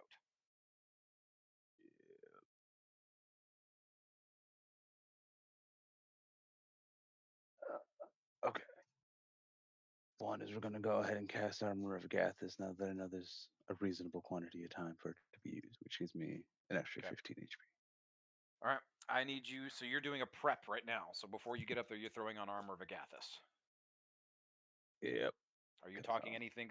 Is everybody clear on what Argus needs to do? Yes. Okay. At least I am. It's a lot of stuff. You guys start moving down to the right end of the platform, to the far end of the map. And as I said, these platforms are coming out of the wall, moving down the conveyor. Nothing seems to be happening. Argus, you get the impression that something's only going to happen when something is standing on one of these platforms. It has to be weighted. So most likely, as soon as you get up there into the first stage, it will move into where it begins, and you will go from there. So as part of your prep before you hop up there, you're using Armor of Agathis. Is there anything else you want to do before you jump up there? Last chance. That is your action, I believe, right? Or a bonus action. Armor of Agathis is an action. Is an action? Okay. Yep. So anything else Which means I wise? can't Any use kind of item. healing? Anything anybody needs to do to Argus to get him prepped or ready? Anything you guys want to do?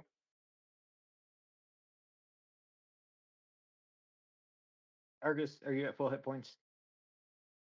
No, I am approximately feeling 53 out of 75.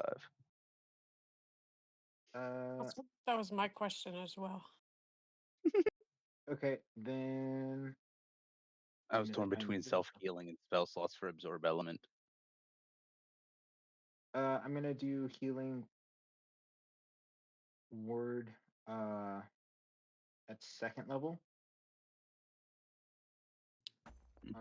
Oh, it heals for max. Never mind. You heal 12. Right. So Ellie's also going to do Cure Wounds at third level. You can honestly cast it at first. I'll only need 10 more HP. And, well, you got 22.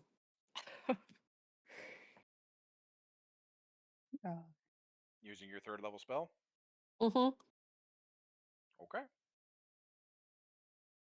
Just as you guys finish off your healing spells, though, all of a sudden on the far end of the room, you notice that there is this large statue. Like some of you might have noticed it, but it was just part of the decorations. But instantly, when you guys start walking that direction and everything starts humming, you hit the last of that healing spell onto Argus, and you start looking up and thinking of the platform. This thing lurches forward, giant, massive hammer in the air, and then creaks, and then just crashes to the ground. Bam! Completely inert, done, broken, rusted, or calcified like much of the machinery in here. Only when this thing reignited, it didn't reignite this golem. However, on the opposite side, you start hearing this ear-splitting sound of a valve opening. And you all look down the 180 feet to the other end here as this spewing of steam and smoke and the creaking of centuries dormant metal. The remaining statue on the opposite end, similar to this one, only this one looks far more intact, roars to life. Massive, fiery hammer in its right hand. Well, technically it is its right hand. On its left is this port valve of steam that is just kind of like lurching out every few seconds of steam and fire. Roaring above that, though, looks to be this kind of twisted chainsaw sword. And this golem, this tempering golem, lurches itself forward. Boom. Boom. Heavy steps. Boom. Boom. As he begins booming towards you guys.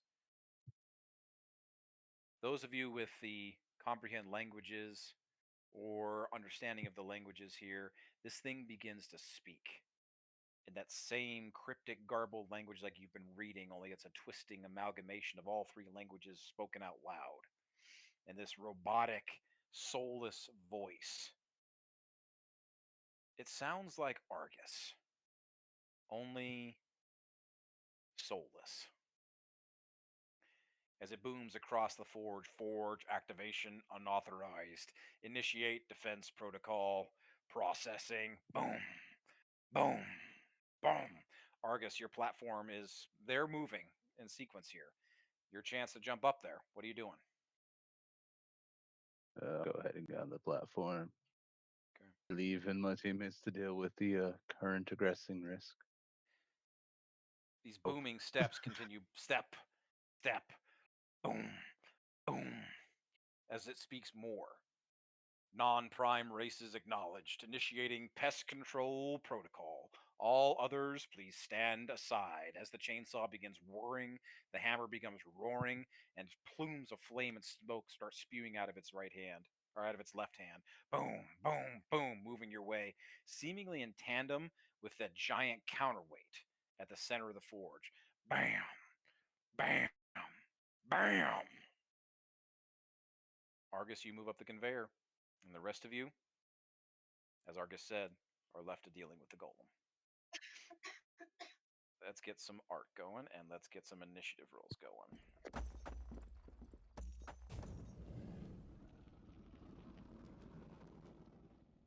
Gee, I wonder who the pest could possibly be.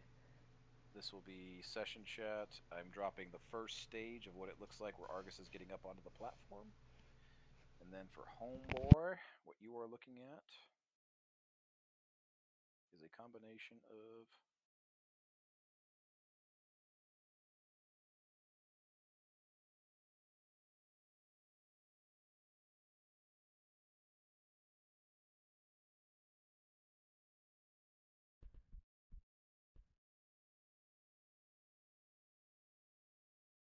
Oh, right.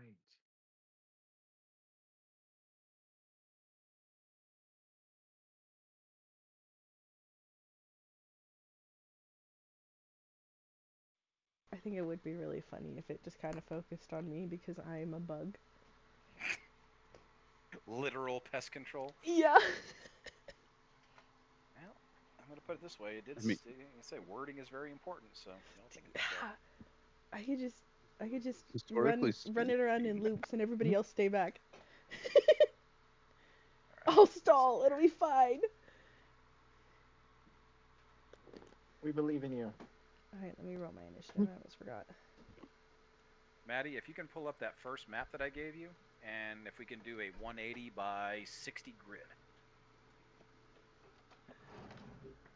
Yeah. It's just gonna be if you have to log in on it, so but I can get it going. That's fine. Just something simple. Just layer it over that first one for me.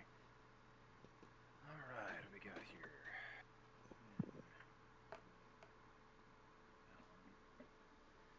Go.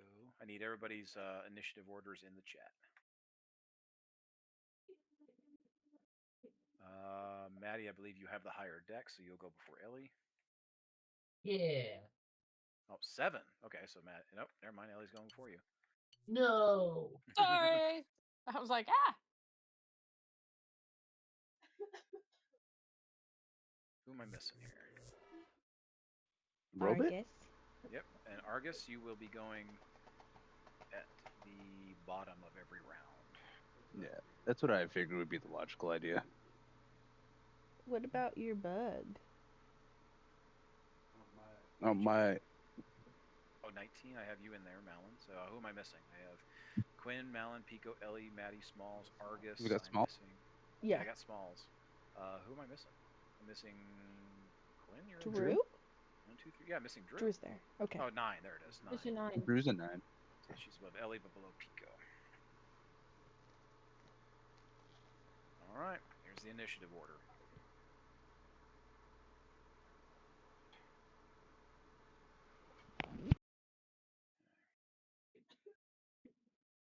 All right.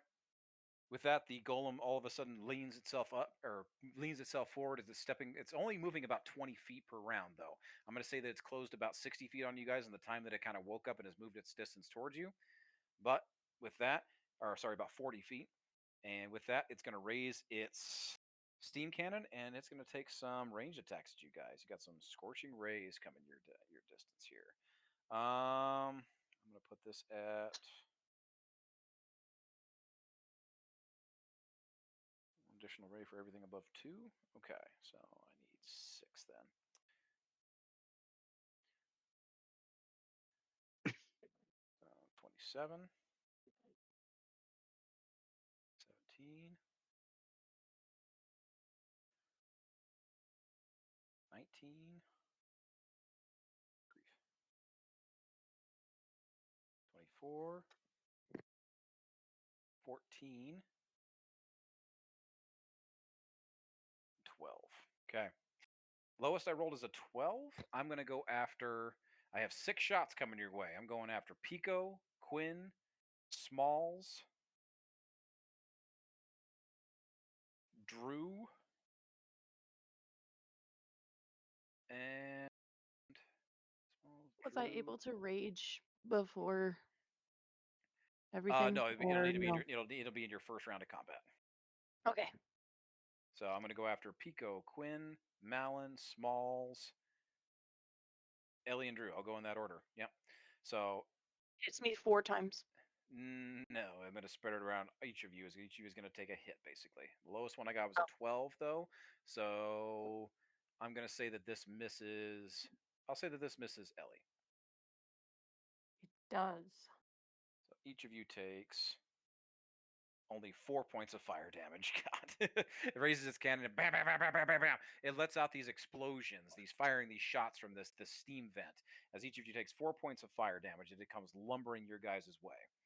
And with that, it's also going to raise up its after it's done firing. It puts its vent up over its face, and you see a slight glimmer that seems to like almost shield behind this thing as it continues your guys' way. And with that, layer action. Maddie, do we have a map up yet? No, I'm almost there. Let me see if I can start streaming while I'm doing it, though. At the very center of this thing, you guys are far enough away from it, though, but the counterweight comes crashing down. Some of you noticed when you were standing closer to it, the closer you are to this thing, the more dangerous it becomes. As it comes crashing down the center, you could potentially take damage from just the force of this thing coming down. If you are standing on it, it's a bad day. So, right at the heart, the center of this thing, you guys start closing the distance, or you can attack this thing from range. But with that, let's go to the top of the initiative order. Quinn. All right. Quinn. And what the fuck is that thing? This is total bullshit. She's gonna shoot guiding bolt at it. Okay. Yeah. That's radiant damage, right? It is radiant damage. Okay. 13 to hit. 13 does not hit. All right. Action. I already have my sword out, so yeah, no, I'm good. Okay. That's it.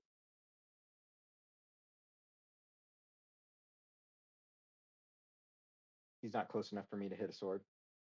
Okay. Say, Maddie, kind of like right at the middle of that thing, you're going to put a 2x2 block for the counterweight that's come crashing down. Gotcha. Or sorry, you would make it 3x3. It's huge. So.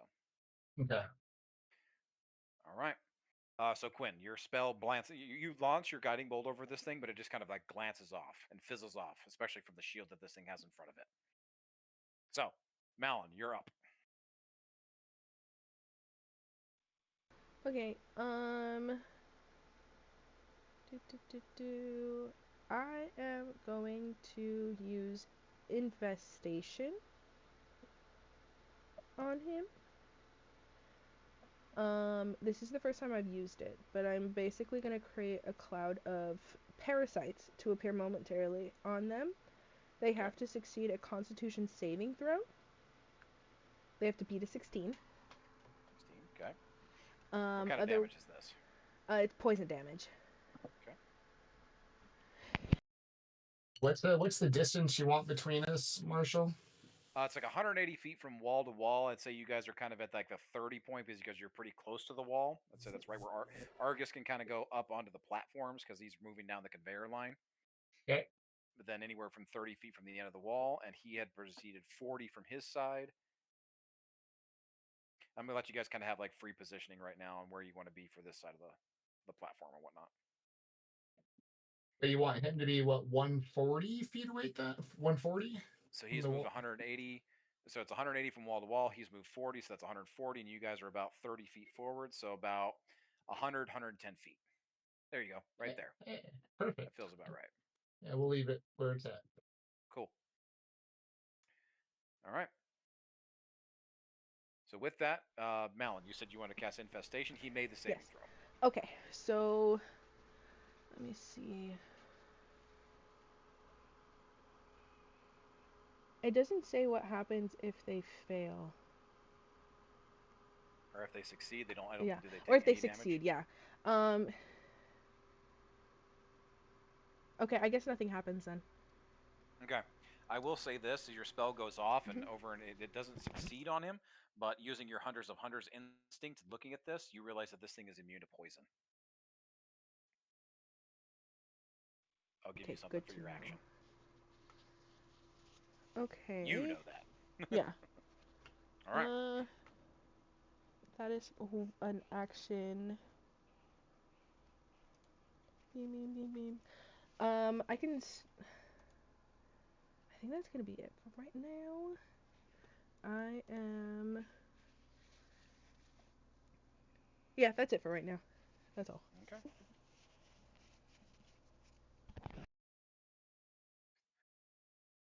Yeah, so flip that one. Okay, then Pico, you're up.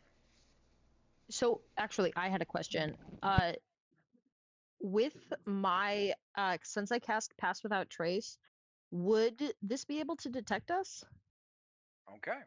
Like That's it knows that something is here because we activated. But I think Argus would no longer be included with it unless he's still within 30 feet of me, which Argus I would guess be up he's on the on platform. his conveyor belt. Yep. But it says a veil of shadows and silence radiates from you, masking you and your companions from detection. For the duration, each creature you choose within 30 feet of you, including you, has a +10 bonus, but we are masked from detection. Okay.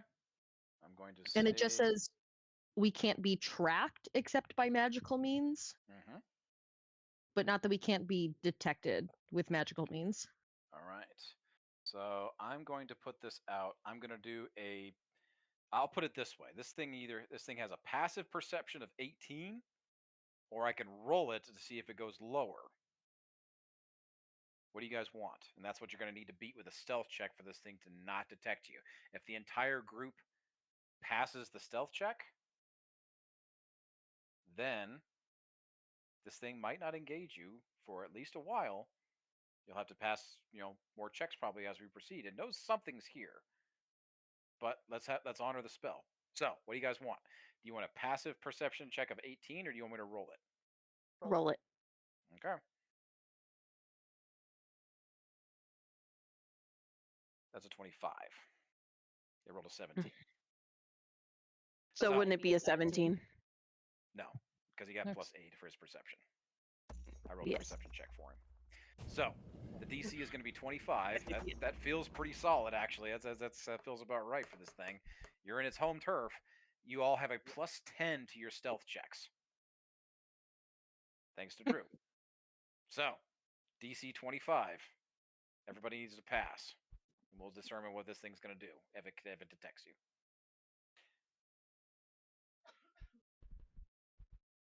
So are we still in initiative though? You can I just need all the checks now. It's like, I'm going to honor the turn. Like I say, if you guys all pass, I'll roll back the last actions. And we add the 10, right? Yeah, you roll stealth and you add +10 to whatever you rolled. I'm trying to be 25. Don't have a nat one at all. Cool. Okay. I just rolled a 3. And Small's got a 29 on his stealth. Yeah, and that was at disadvantage as well because he wears armor. I guess Yeah. that puts him at disadvantage. But yeah, with the plus Shit. 10 is why we're up there. God damn. Do we have to Plus roll 10 at is awesome. disadvantage? You and I- Yeah, yeah, Maddie you and and I Ellie, do. you need to roll a disadvantage. And 13 for Drew.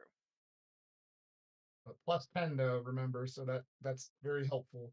Yep. So just from the nature of the spell, I think it should be taking attacks at disadvantage, even with stealth, because it does say masking you and your companions from detection. From detection, yes. Like I said, it's specifically At giving you least that for this first one. It's giving you that specific plus 10 to your stealth though. So yeah, I'll honor it for this first round, but I need that other roll. So Ellie, you're Okay. rolling at disadvantage. You rolled 32 with disadvantage. Yes, I did. It was 33. God damn. All All right. the three, I'm mad. All right, Quinn. So we got 2 failures. I will roll the first attack that it made at disadvantage, and it is going to be solely focused on Drew and Quinn. All the rest of you, it doesn't seem to be paying any attention. When How's don't that? you have? Oh no, it was Fine. So I'll roll the disadvantage. Everybody give yourself the 4 hit points back. Actually, no. Just in that case, then anybody that is not Drew and Ellie or Drew and Quinn, you guys can give yourself the 4 hit points back. Drew and Quinn keep the 4 hit points down. All the other shots go wild off in the distance. He misses. So we get those points back. Got it. Yes, gets those 4 points back.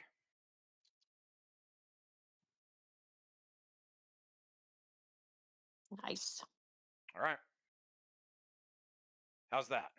Everybody else, you guys can either have basically if you wait if this thing doesn't detect you at the top of the turn or when it gets closer to you, then you can get basically a advantage on your attack, whatever you want to do to if you want to attack it from a distance, if you want to wait till it gets closer, you will have advantage on whatever it is you choose to do first.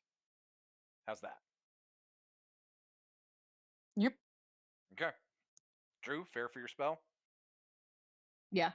All right. In that case, we're moving on. So yeah, we're up to Pico, and then Drew. Technically, it'll be your turn. You're still holding concentration on Pass Without a Trace. Yes. Okay. Can I make a quick perception on seeing if,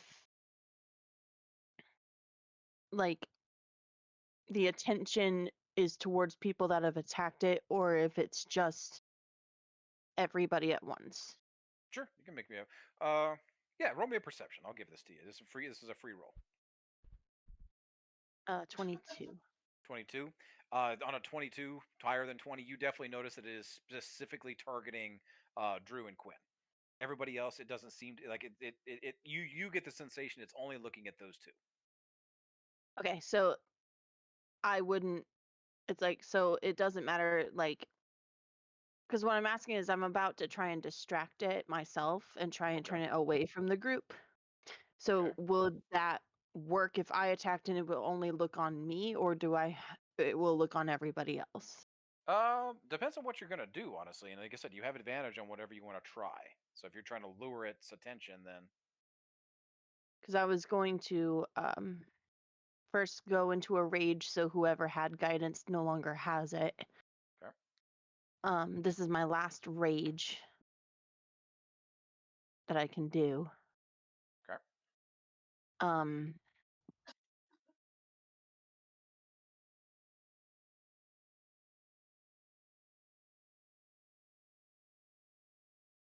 And my goal was to try and get behind it and see if I can shove it and not get prone, but it's too far away, isn't it? At this point, yeah, it's 115 feet away from you. Oh yeah, that's far away from me. And it's closing at How 20 far does feet. Misty? Well, before I rage, how far does Misty Step go? 30 feet. Oh. So, okay, so then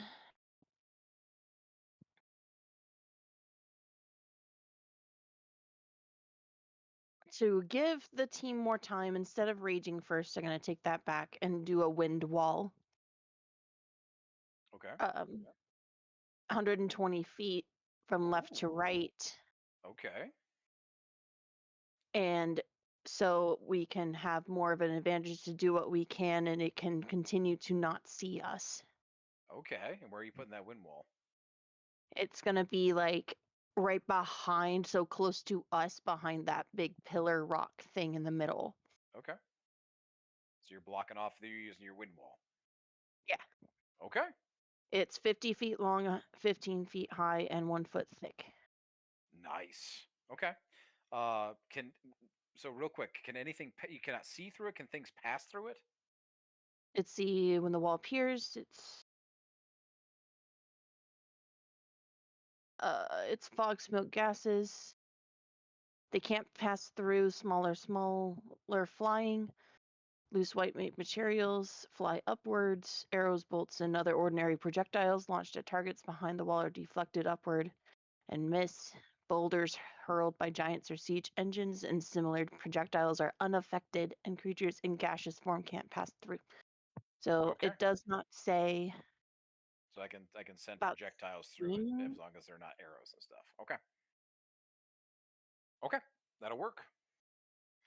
Pico launches a giant wind wall right behind the counterweight as it comes crashing down. All of a sudden, it kind of deafens the sound and just like everything that's passing through that side. And it's really obscured, so you can't see through it either from your end, right? No. So that's the problem. It's Okay. So anybody, your guys' vision looking at anything beyond that where the golem is, you can no longer see it either.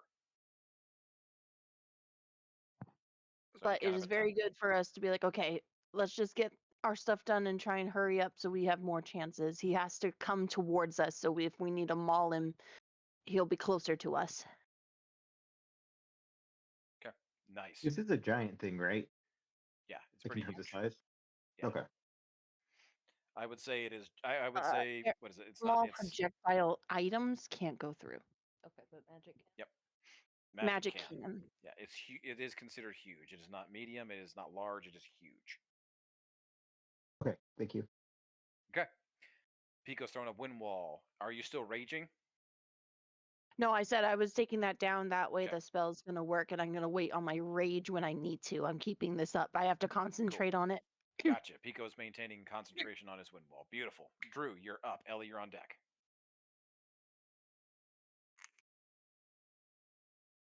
Okay. Something for later. I'm no longer seeing my blighted earth thing on my spell sheet. You are no longer. But there's been a lot of okay, cool. Love that. Choices made.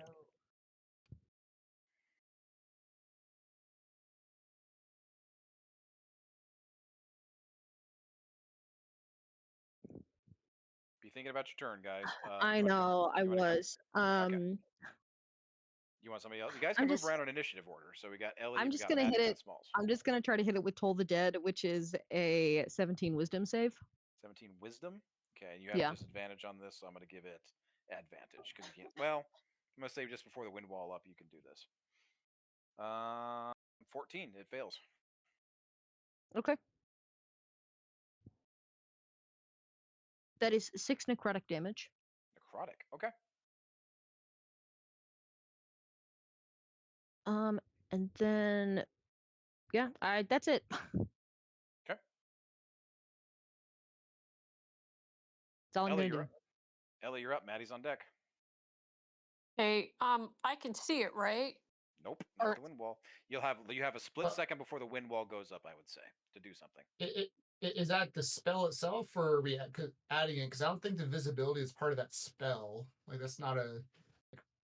I'm moving Pico to the bottom of the initiative order so you guys can see this thing, and then Pico will throw his wind wall up. How's that? But I'm saying that spell doesn't do that though. Like it doesn't make it so we can't see through it. It brings up a wall of wind.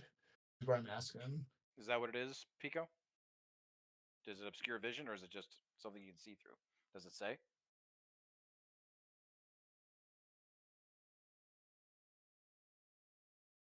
Pico? It obscures. Sorry, is it visuals or sorry? Yeah, it's like does wind wall obscure vision? It's like I'll look it up too. 1 foot thick. I didn't see that it did, but okay. In all honesty, it's just a power of wind up. So it's like It keeps fog, smoke, and other gases at bay. Smaller flying creatures cannot pass through. Loose, lightweight materials brought into the wall fly upward. Arrows, bolts, and projectiles can. Yeah, it doesn't. Okay, it does not affect visual. So you're good. Sorry, we're good. It does not affect your visual.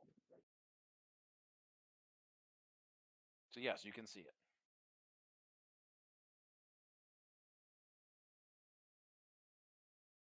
All right. So Ellie's up. Ellie is up. Okay, Maddie's on Ellie's deck. gonna.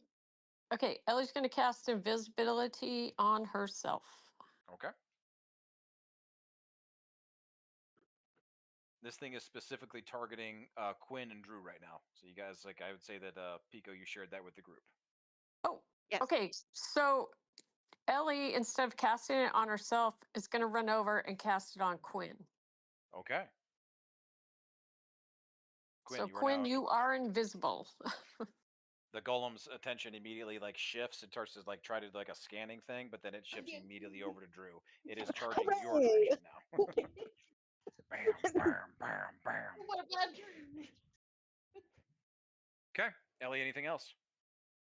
I think Ellie would want to move closer to. Is that the forge in the center? I'm trying to look. The rock What's thing? That's the counterweight. Okay. I think Ellie would just hide Okay. behind that. I guess behind that because it's big. So The counterweight's coming down, crashing down. So you want to move closer to the counterweight? yeah, just to Okay. hide behind it. Okay. You move closer to it. You're within 10 feet of it. So you're going to be right there behind the wind wall, close to the counterweight. Yep. Okay. Maddie, you're up. Smalls is on deck. Okay, I need to get within 90 feet of it for my stealth work. I'm coming up next to Ellie, and I'm gonna hit the golem. Okay. There's no save on it, and I'm also gonna choose wisdom for what he's disadvantaged with, so that would be perception checks. Nice. Solid. Okay. Yeah. Get disadvantage until I drop concentration.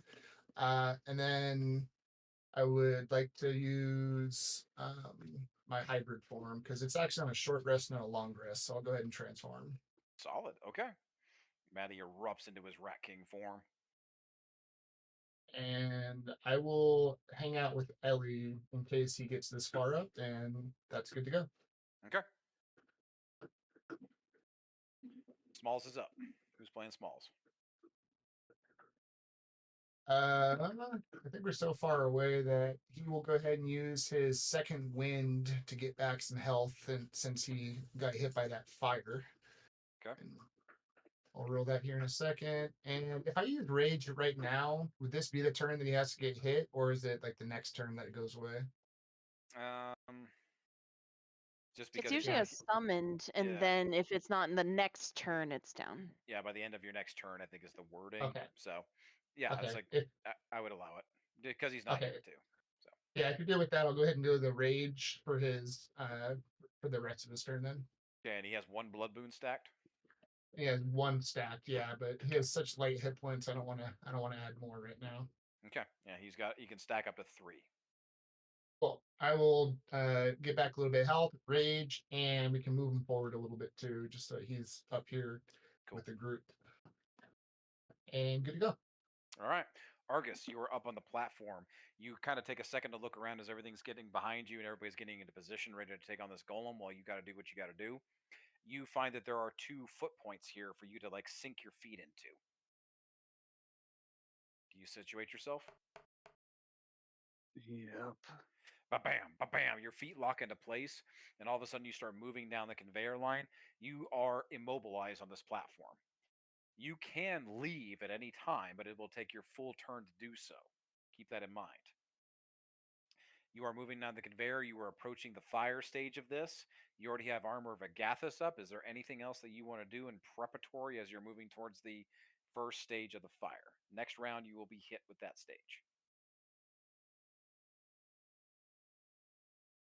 So do I have access to my action right now or no? Yes. We're gonna actually use the cube of force, and we'll use Autoluxury's Variant Sphere, which lasts for Okay. 1 minute. That's the one that stops all damage coming through. Uh, So you're a putting that on Shimmering yourself? Sphere, correct. Okay. So you are trying to stop whatever is coming your way. Correct. Nothing, not physical objects, energy, or other spell effects can pass through the barrier. Okay. Roll But me. as I I'm going to put this to you this way. Do you think that do you think the tempering process, everything that is described here, is part of the process? Because you are noticing that blank conveyor lines are moving past and nothing is happening. So, do you want to take the chance that all it takes is your feet implanted in this thing? Or do you think that it's the full process that you have to endure? I'm gonna start with this. Worst case is I have to restart the process. Got you. Okay. I'd rather take no damage versus starting with absorb elements and then take half and then find out I didn't have to. Understood. Okay. So moving forward, you have the cube of self. It basically stops any and all damage coming through. Yes, it Okay. can be taken down by disintegration ray. It's from the cube. Okay. Damn, that fucking cube, man. That has come in clutch Yeah, so many it's times. it's also a level 4 spell. Insanity. Okay. With that, Argus has completed the first stage. He is moving on to the fire. We're going to move back up. Layer action is going to go. All of a sudden, the counterweight comes crashing down. Bam! And it sends out this rippling shockwave. Smalls, Ellie, and Maddie. You get the impression if this wind wall was not here, you guys would be taking something right now. Just closer you are to this to this counterweight coming down, even if you're standing next to it, you feel that the force of this thing coming down is enough to push you back, maybe even hurt you. Right now, the wind wall has blocked it. Well done. Tempering Golem is going to dash, so he's going to move 40 feet forward.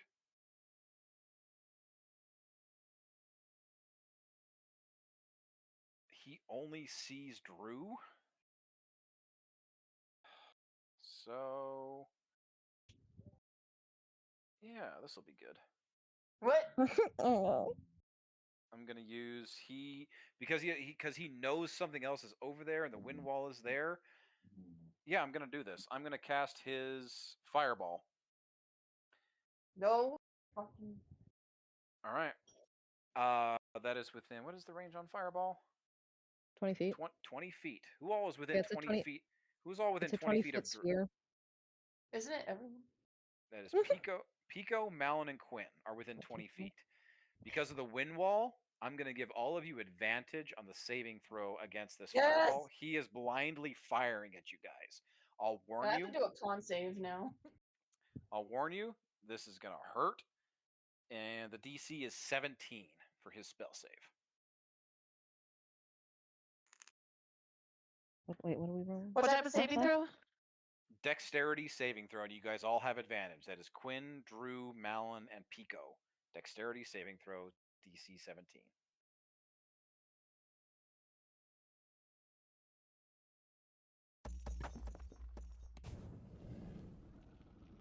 I'm so sorry. Say that one more time. DC 17, dexterity saving throw. Okay. For Malin, Pico, Quinn. Oh, I'm gonna. Oh, not. I'm off by 1.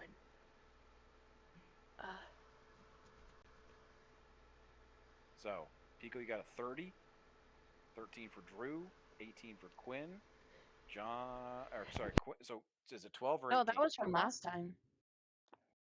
Oh, okay. Give me your dexterity saving throws. What do we got? 13 13 for Drew. or 14. 16. Drew.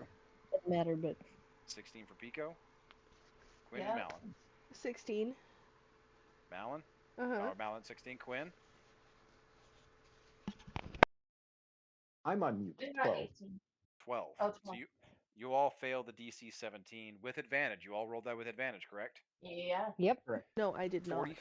Hold on. I'm so sorry. Okay, yeah, that was my best one. The other one was a nat one. Oh no. You all take 45 points of fire damage as this thing rips through the flame wall, soars over the head of Ellie.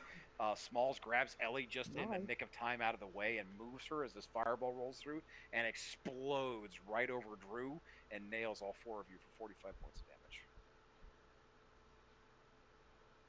My con save was 22. For what? Oh, for dexterity or for My wind wall. Okay, I'll say that. Sorry, how does dexterity? I forget how damn concentration. No, a checks. Constitution save. Yeah, 22 versus the damage of the spell was 45, or it's the what is it? Spell level plus 10.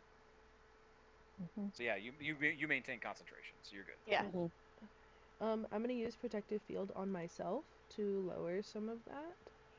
Okay.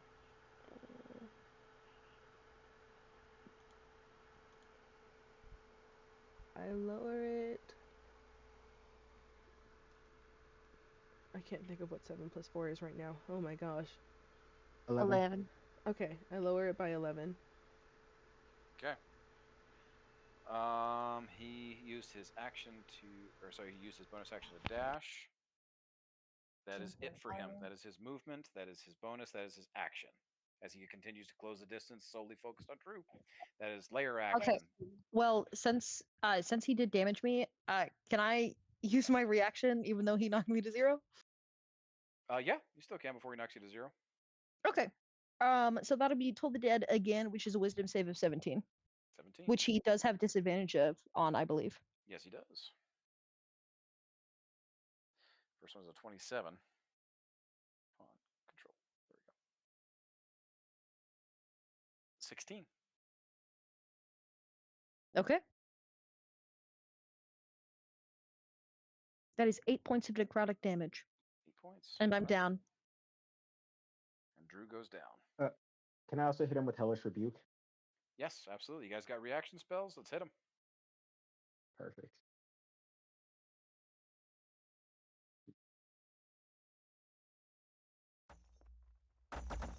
Hellish Rebuke hits him for another 12 damage fire. Fire. Fire. The shield fizzles as you launch this hellish rebuke, and your fire does nothing. Malin, I'll use your Hunter of Hunters one more time to honor that ability. This thing is also immune to fire. Oh damn.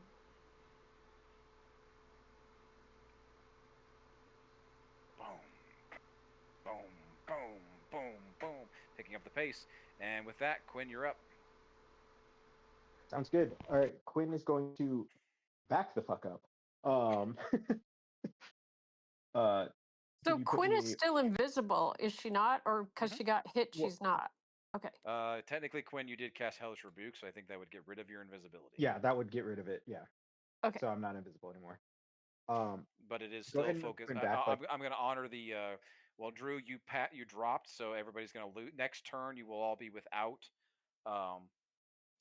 Pass without a trace. At this point, it has lost track of anybody, and I'm going to roll its passives, or I'm going to roll its checks here still against your. I'll use a cumulative here. Hang on a second. So Quinn, what are you doing? I'm going to back up as far as I can. Yeah, that seems good. And then I'm going to Moonbeam. Because I have 120 feet on it. So Okay. as soon as I find it. There we go. I'm going to use it as a second level. It is a 16 con save. 16 con.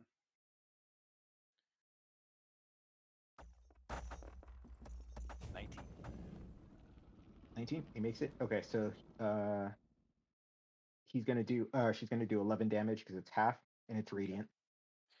11. Nice. Radiant goes through as this thing burns away. All of a sudden, that shield that it had put up fizzles out, and it lowers its steam cannon back down, but it still continues lumbering towards you all.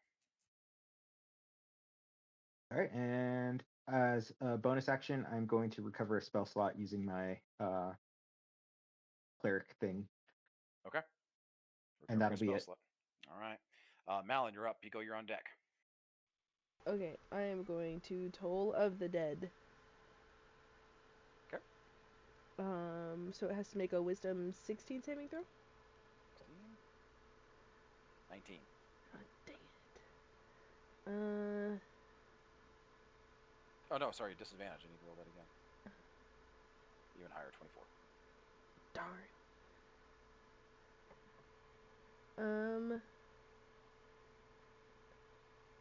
Okay, so then it doesn't take any damage then, right?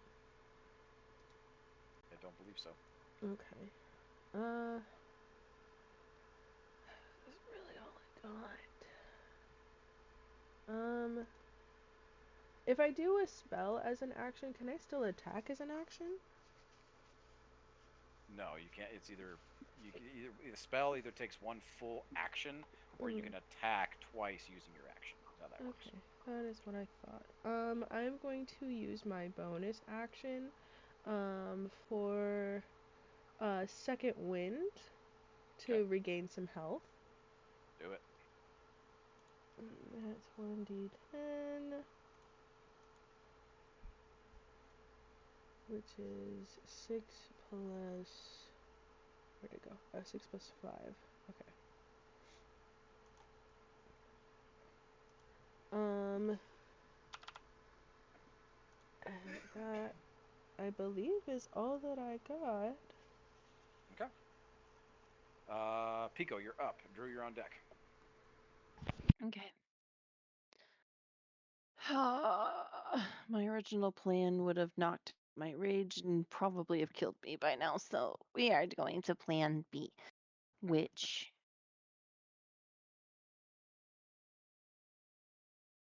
I can't do any cantrips while I'm concentrating, right? Yeah, you can still cast other spells while you're you just can't use another concentration spell. Oh, okay. That's how that works. Sacred Flame. Oh Okay. wait, no, no. Well, okay, hold on.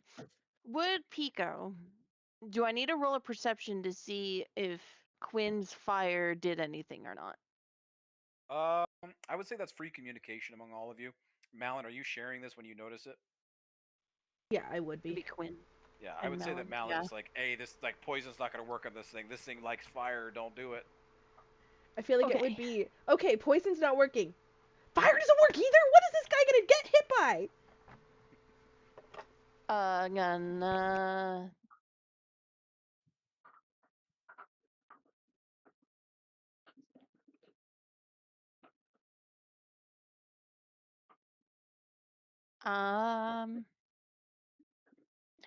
I'm going to run over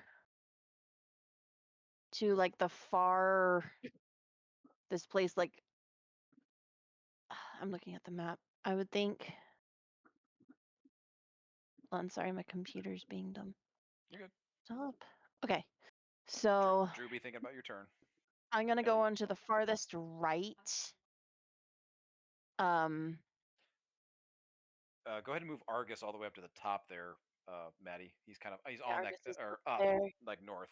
There you go. He's on that conveyor moving towards that forge and Oh, everything. he's up there. Okay, then I'm gonna go far down. Down, like, how many feet was that to move? About 20, 25. Oh, okay, then that's fine. From there, I'm going to do a giant thunderclap. And Okay. it's only 5 feet, so no one's around here, but it's 100 feet away can hear this.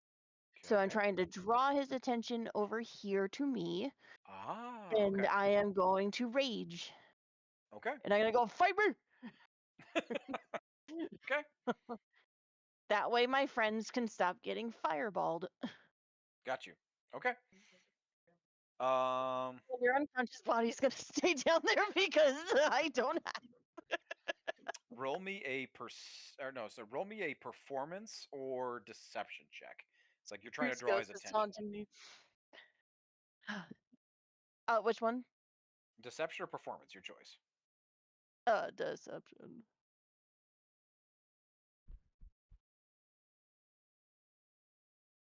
Do I have it at advantage? I don't have it at advantage, do I? Yeah, you do. Oh, I do. It's that's your species ability. Well, 14. Okay. Fight me, Alright, bro. what do I need to roll for Thunderclap? Is there a saving throw? It's 5 feet, so it doesn't hit him at all. Oh, It's you're just just 100. you're It's just 100 feet of sound. you're just trying to use. Okay, you're just trying to get his attention then. Cool. Yeah, it was 14. a at will thunderclap. 5 feet, so no one gets hit from me, and it doesn't hit him. But I Okay. am here in a rage. I made my rage extra To get his so attention. Got it. to get his All right then. attention. We will come back to that top of the round. Drew, you're up. Ellie, you're on deck. Okay, so now that my Moving unconscious Drew's up. body is going to be trampled, I do just want to say I had a really cool turn planned out, but I had 42 hit points. Let me just say. Yeah, Fireball sucks. Oh, you guys don't get to use it. It's awesome when you guys get to use it, huh? I see how it is. Yeah. Yeah. All right, Drew, make me a death saving throw. Yep. Unless Ellie, Maddie, or Smalls is going to be able to get you back up. Okay, so that's a fail. Don't you have advantage? I did. I rolled a 4 and an 8. Ellie, Maddie, or Smalls, were you planning to get Drew back up this turn? If so, I'll give him back his turn. I don't have anything to get Really? Drew back up. Okay. How far is Drew from Ellie? 5, 10, 15 feet, give or take. Yeah.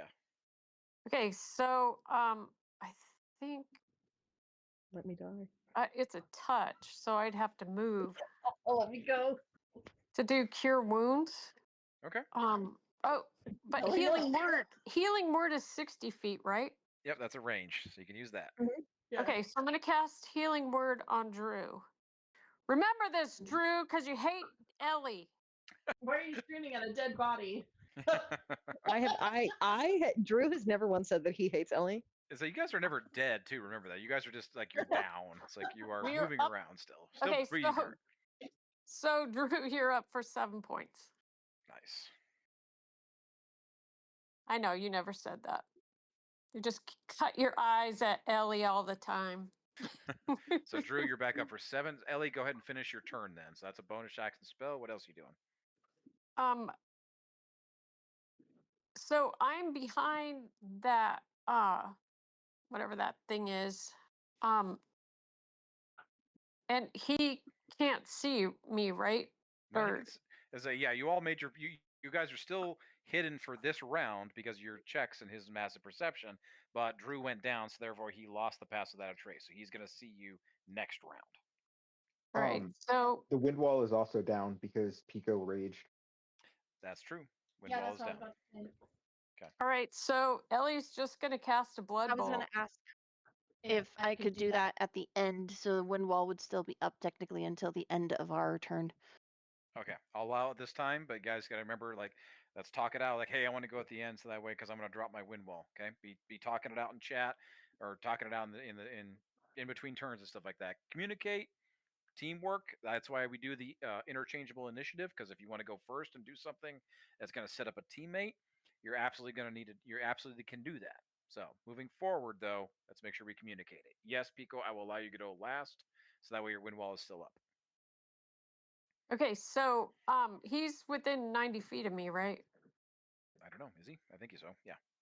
Okay, so Ellie's gonna throw a blood bolt. Okay. And that is for a 23. 23 to hit. 23 hits. And he takes 10 necrotic damage, and Ellie gets 3 points back. Nice. Blood Bolt reaches over and it starts corroding and like almost acidifying across the bronze and steel and metal, the alloys that make up this monstrosity as he comes lumbering towards you, sizzling away. But you pinpricked him. Yeah. It's like that's all I got. Okay. All right. Back to Pico. Or sorry, back to Drew. Drew, you're up for this round, so you can go. You have 7 HP and 1 point of exhaustion.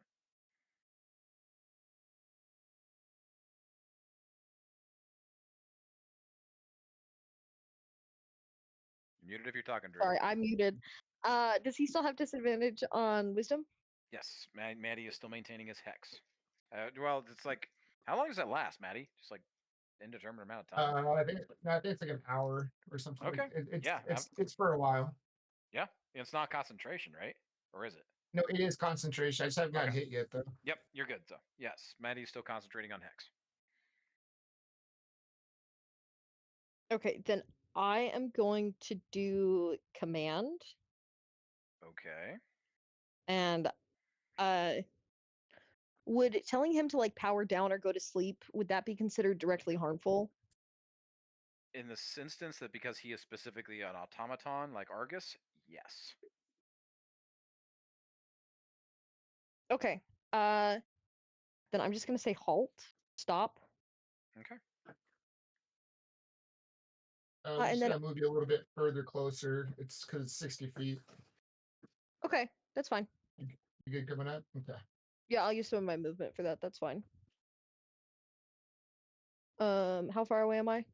60 feet, exactly. You're good now. Yep, you're good. What is this? Okay. A wisdom saving throw? Yes, for 17. Okay. He has advantage on this because of mind controlling effects. The first one he rolled is a 22.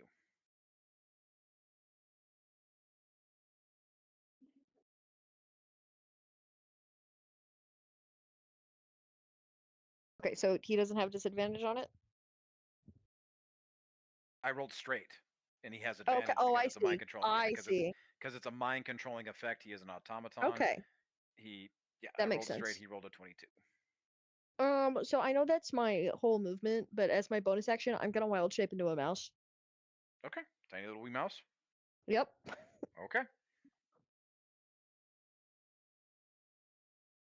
Then Ellie is gone. Maddie, you're up. Smalls is on deck. All right. Let's see if we can go ahead and Eldritch blast him from here. Okay.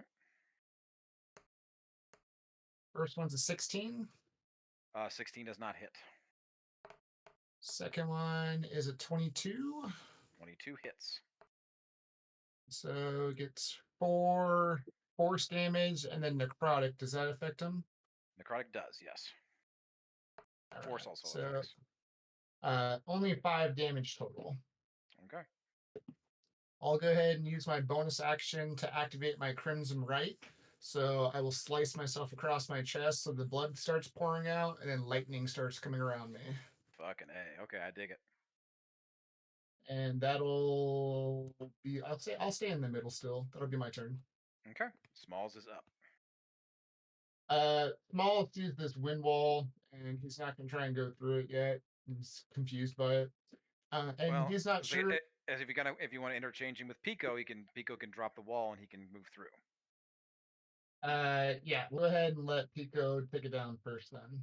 Okay. So that's gone. Small will start going towards him because I think he'll want to attack him even with his lower health. Because that's Smalls. And to keep his rage up, he's going to throw a javelin at him. Bring it. It is just within distance, so he does not have to roll at disadvantage, which is great. So +7 is what he gets for that. Let me roll it real quick. 11. 11 unfortunately does not hit. But he still has his rage, and he screams at the beast because he's so mad that he missed him with his javelin. Well, he didn't miss. It just kind of plinks off of him. Dink. He yells again because it plunked off of him. Very upset about it. Right. And that's what he'll do with his action. All right. With that, we move down to Argus. Argus, you shift yourself into stage 2. You have the cube of force protecting you as all of a sudden the molten pot that is above you moves into position and just begins pouring this molten. You recognize it as bronze. It has a distinct smell, a distinct hue. It is pouring molten bronze all across you. Thankfully, your cube of force blocks everything, though. You take no damage here. Your feet are locked in. You are weighted down this platform. There is something here. Whether or not it blocked it or not does not stop the process. You continue down to stage 3. No saves, no damage. Woo. Nice. Took all the fun out of it, but you are moving towards stage 3, the dip. Okay. Not the dip. The dip. All right. Not With that, we're gonna move up to the top of the turn here. This will probably be where I end it. Honestly, Pico, you rolled a 14 on the deception, right? Yes. Okay. You know what? Nobody else has really hit him for anything here. You rolled higher than damage that anybody else did. Okay. He's gonna come after you. And have a You, thunderclap. you have drawn his attention. Yay! He is gonna throw up a firewall because you threw up a wind wall. He need you didn't to- see me do that. Nope. He did But- not see me do that. No, but you definitely have his attention, and I saw you do it, me the DM. So I need you to make a dexterity saving throw. Malin, I also need you to make a dexterity saving throw. He didn't. Fine, I have advantage on dex saves, so I rolled a 23. 60 feet, Maddie. I need you to make a straight fire line, 60 feet straight down from starting at Pico and then going 60 feet up. 18. 18 for you? Yeah. Nice. Both of you make the save, which is good Yay. because he uses as one of his high levels on this one. How much damage do I Find me, take? bro. Ah! How does that one work? Fried chicken. Here, I'll just use the app then. You both make it. And you take 12 points of fire damage from the 25 because you both made the save. But there's now a 60-foot wall of flames separating Ellie, Maddie, Drew from Quinn, and you guys are standing in the flames. I'm gonna use 12 points of Hellish fire. Rebuke, even though I know I won't do anything. You gonna use your spell slot? I don't think you're close enough. Oh, yeah, I can't do it. Never mind. Okay. I'll still honor it from last time, though, that you determined he was immune from fire. Yeah. Okay. Hot chicken. With that, Smalls, Maddie, and Drew, I need you to make strength saving throws. You guys are within 5 feet, so the DC is 5. So I don't have a stat block for a mouse. Just roll me a d20 then, and Okay. this mouse we're gonna say a mouse has a -2. Yeah.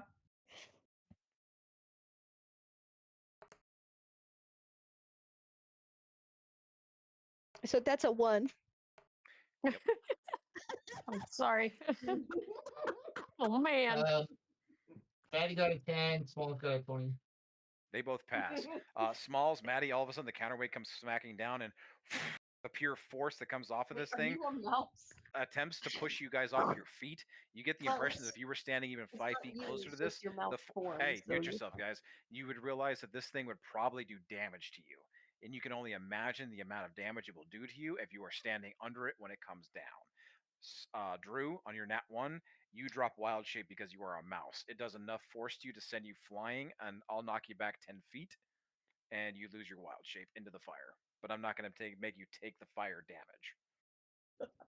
It wasn't a nat 1. It was a 3. It's a nat 1 that becomes a 3. No, I had a -2, so I rolled a 3 on the die. Oh, okay. And I won't knock you back, but I'll still take your wild shape. Yep. As all of a sudden you Nothing guys good ever realize happens to that the me. force of this counterweight coming down is enough to just demolish something. And I'm going to say that many of you clock that, and that's where we're going to go ahead and end the session. Oh shit. Well, Y'all, I'm having a bad day. it seems to me that the DM is like, you guys are just gonna get fire blasted. I was gonna turn into a mouse and run away. Yeah, it was gonna be nice and Run back nope. up the tunnel. But no. Ah, I'm gonna put this box to remind us next time because we're gonna forget. Yep, you're within going to 5 forget. feet. So I'm It's gonna like put this box here because Technically, if you're within 10 feet, you still have to make the saving throw, but it's only a DC 5. But I'll remember that for next time if anybody's within range of it. we're gonna forget that. That's fine. So you guys have a wall of fire on Malin and Pico.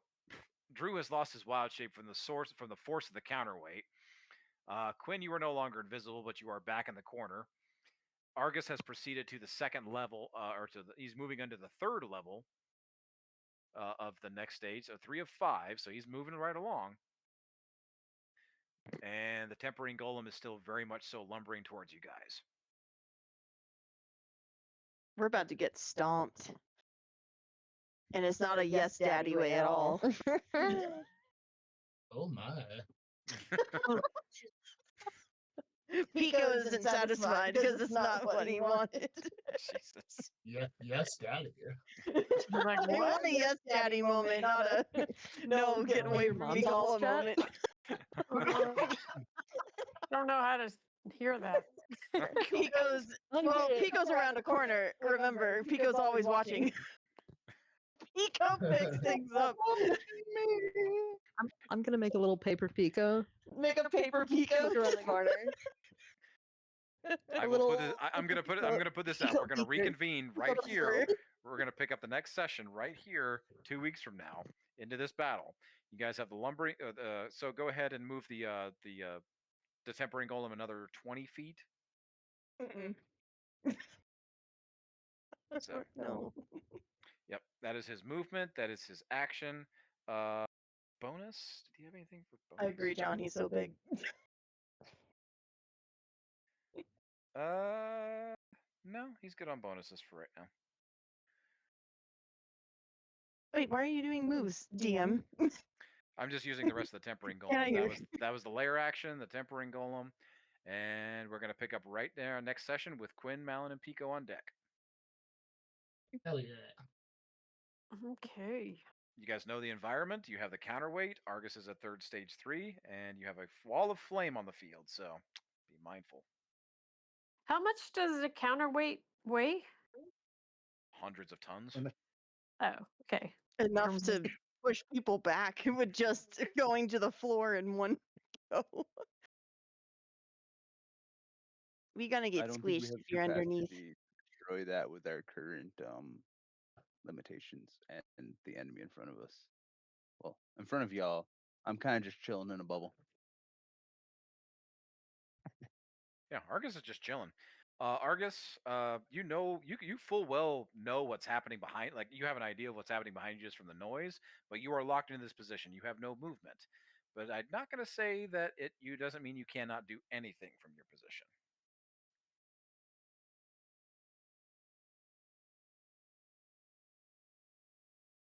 Noted. All right. You put balls of me in there because I'm gonna forget. So I just know. Argus is moving in he is in stage 2, going into stage 3 next round. Thank you for doing that. I can now see. Yeah, the maps always help. Nice. I really appreciate that. I've got to figure this course. stuff out. Great. Nice. No My position's problem. fairly accurate for distancing purposes. Yeah. Well, Argus, technically, you need to be in the center, like a little bit halfway between the middle and where you're at now. So yeah, you're about there because you're about to move into the dead center of this, the dip. Because Eldritch is 120, so I was just curious. Yeah, you still got plenty of you're good. plenty of distance. 105 when he was originally doing it, so that's why I was curious. All right. Any questions? Anything going on that I need to answer before I fully call the session? All right. Appreciate it all. I wanted to try some puzzles. Okay, I have one question. Sorry, I was writing. Okay. So what is the golem's what are his what's his armor class? You haven't figured it out yet. But you can tell us. I'm just kidding. Yeah, I'll tell you this much. It's somewhere between, like, you guys have failed up to like 14, but you've succeeded on like 22 and up. So it's somewhere in between there. Okay. That's pretty accurate. Got it. I'm just planning. The jerk. The bitch. He's a big boy. If only you guys had lit up the room better. Wait. I wanted to test out I wanted to test out some puzzles. I wanted to test out some ability checks, like creativity. Like yeah, it's like the big thing that determining like especially with the putting the like restoring the power, balancing, lighting the pyre. It all I wanted to hinge on you guys coming up with abilities like how would I figure this out? You are walking in blindly into a room. I don't want to handhold you and just like, oh, solve this. That takes no fun. That takes the fun out of it for me. So I want you guys to be thinking, creatively. If you're looking at something you have no idea, it's like, well, what would I roll to figure it out? Investigation, Arcana, history, something along those lines. Great uses of, comprehend languages, some really good skill checks in there. I really appreciate it. I'm just looking to delve into a little bit more freestyle creativity with you guys figuring problems out rather than me just presenting you with a problem and saying go do it. And that takes the fun out of it. But obviously, we're not a great like I say. Some people really appreciate riddles, but I also kind of need to incorporate like how are you guys solving this as you versus how are you solving this as Maddie, as Pico, things like that. So this is a good learning opportunity for me to kind of flesh that stuff out in the future. Got it. I had to Google that. The bucket riddle. Yeah, and then Yep. I was like, oh, I can't answer because I'm metagamed. Yep. So, intelligence checks, wisdom checks. I was like, yeah, it's like, how would you guys justify figuring it out as yourselves versus your character? Like, I'm all for that. Cool. All right. All right. All right. Appreciate all of you. Good All right. stuff. Good Love. session. Get some rest. I'll see everybody in 2 weeks. All right. Bye. In 2 weeks. Love, See ya. love. Love, love. Later all. Man,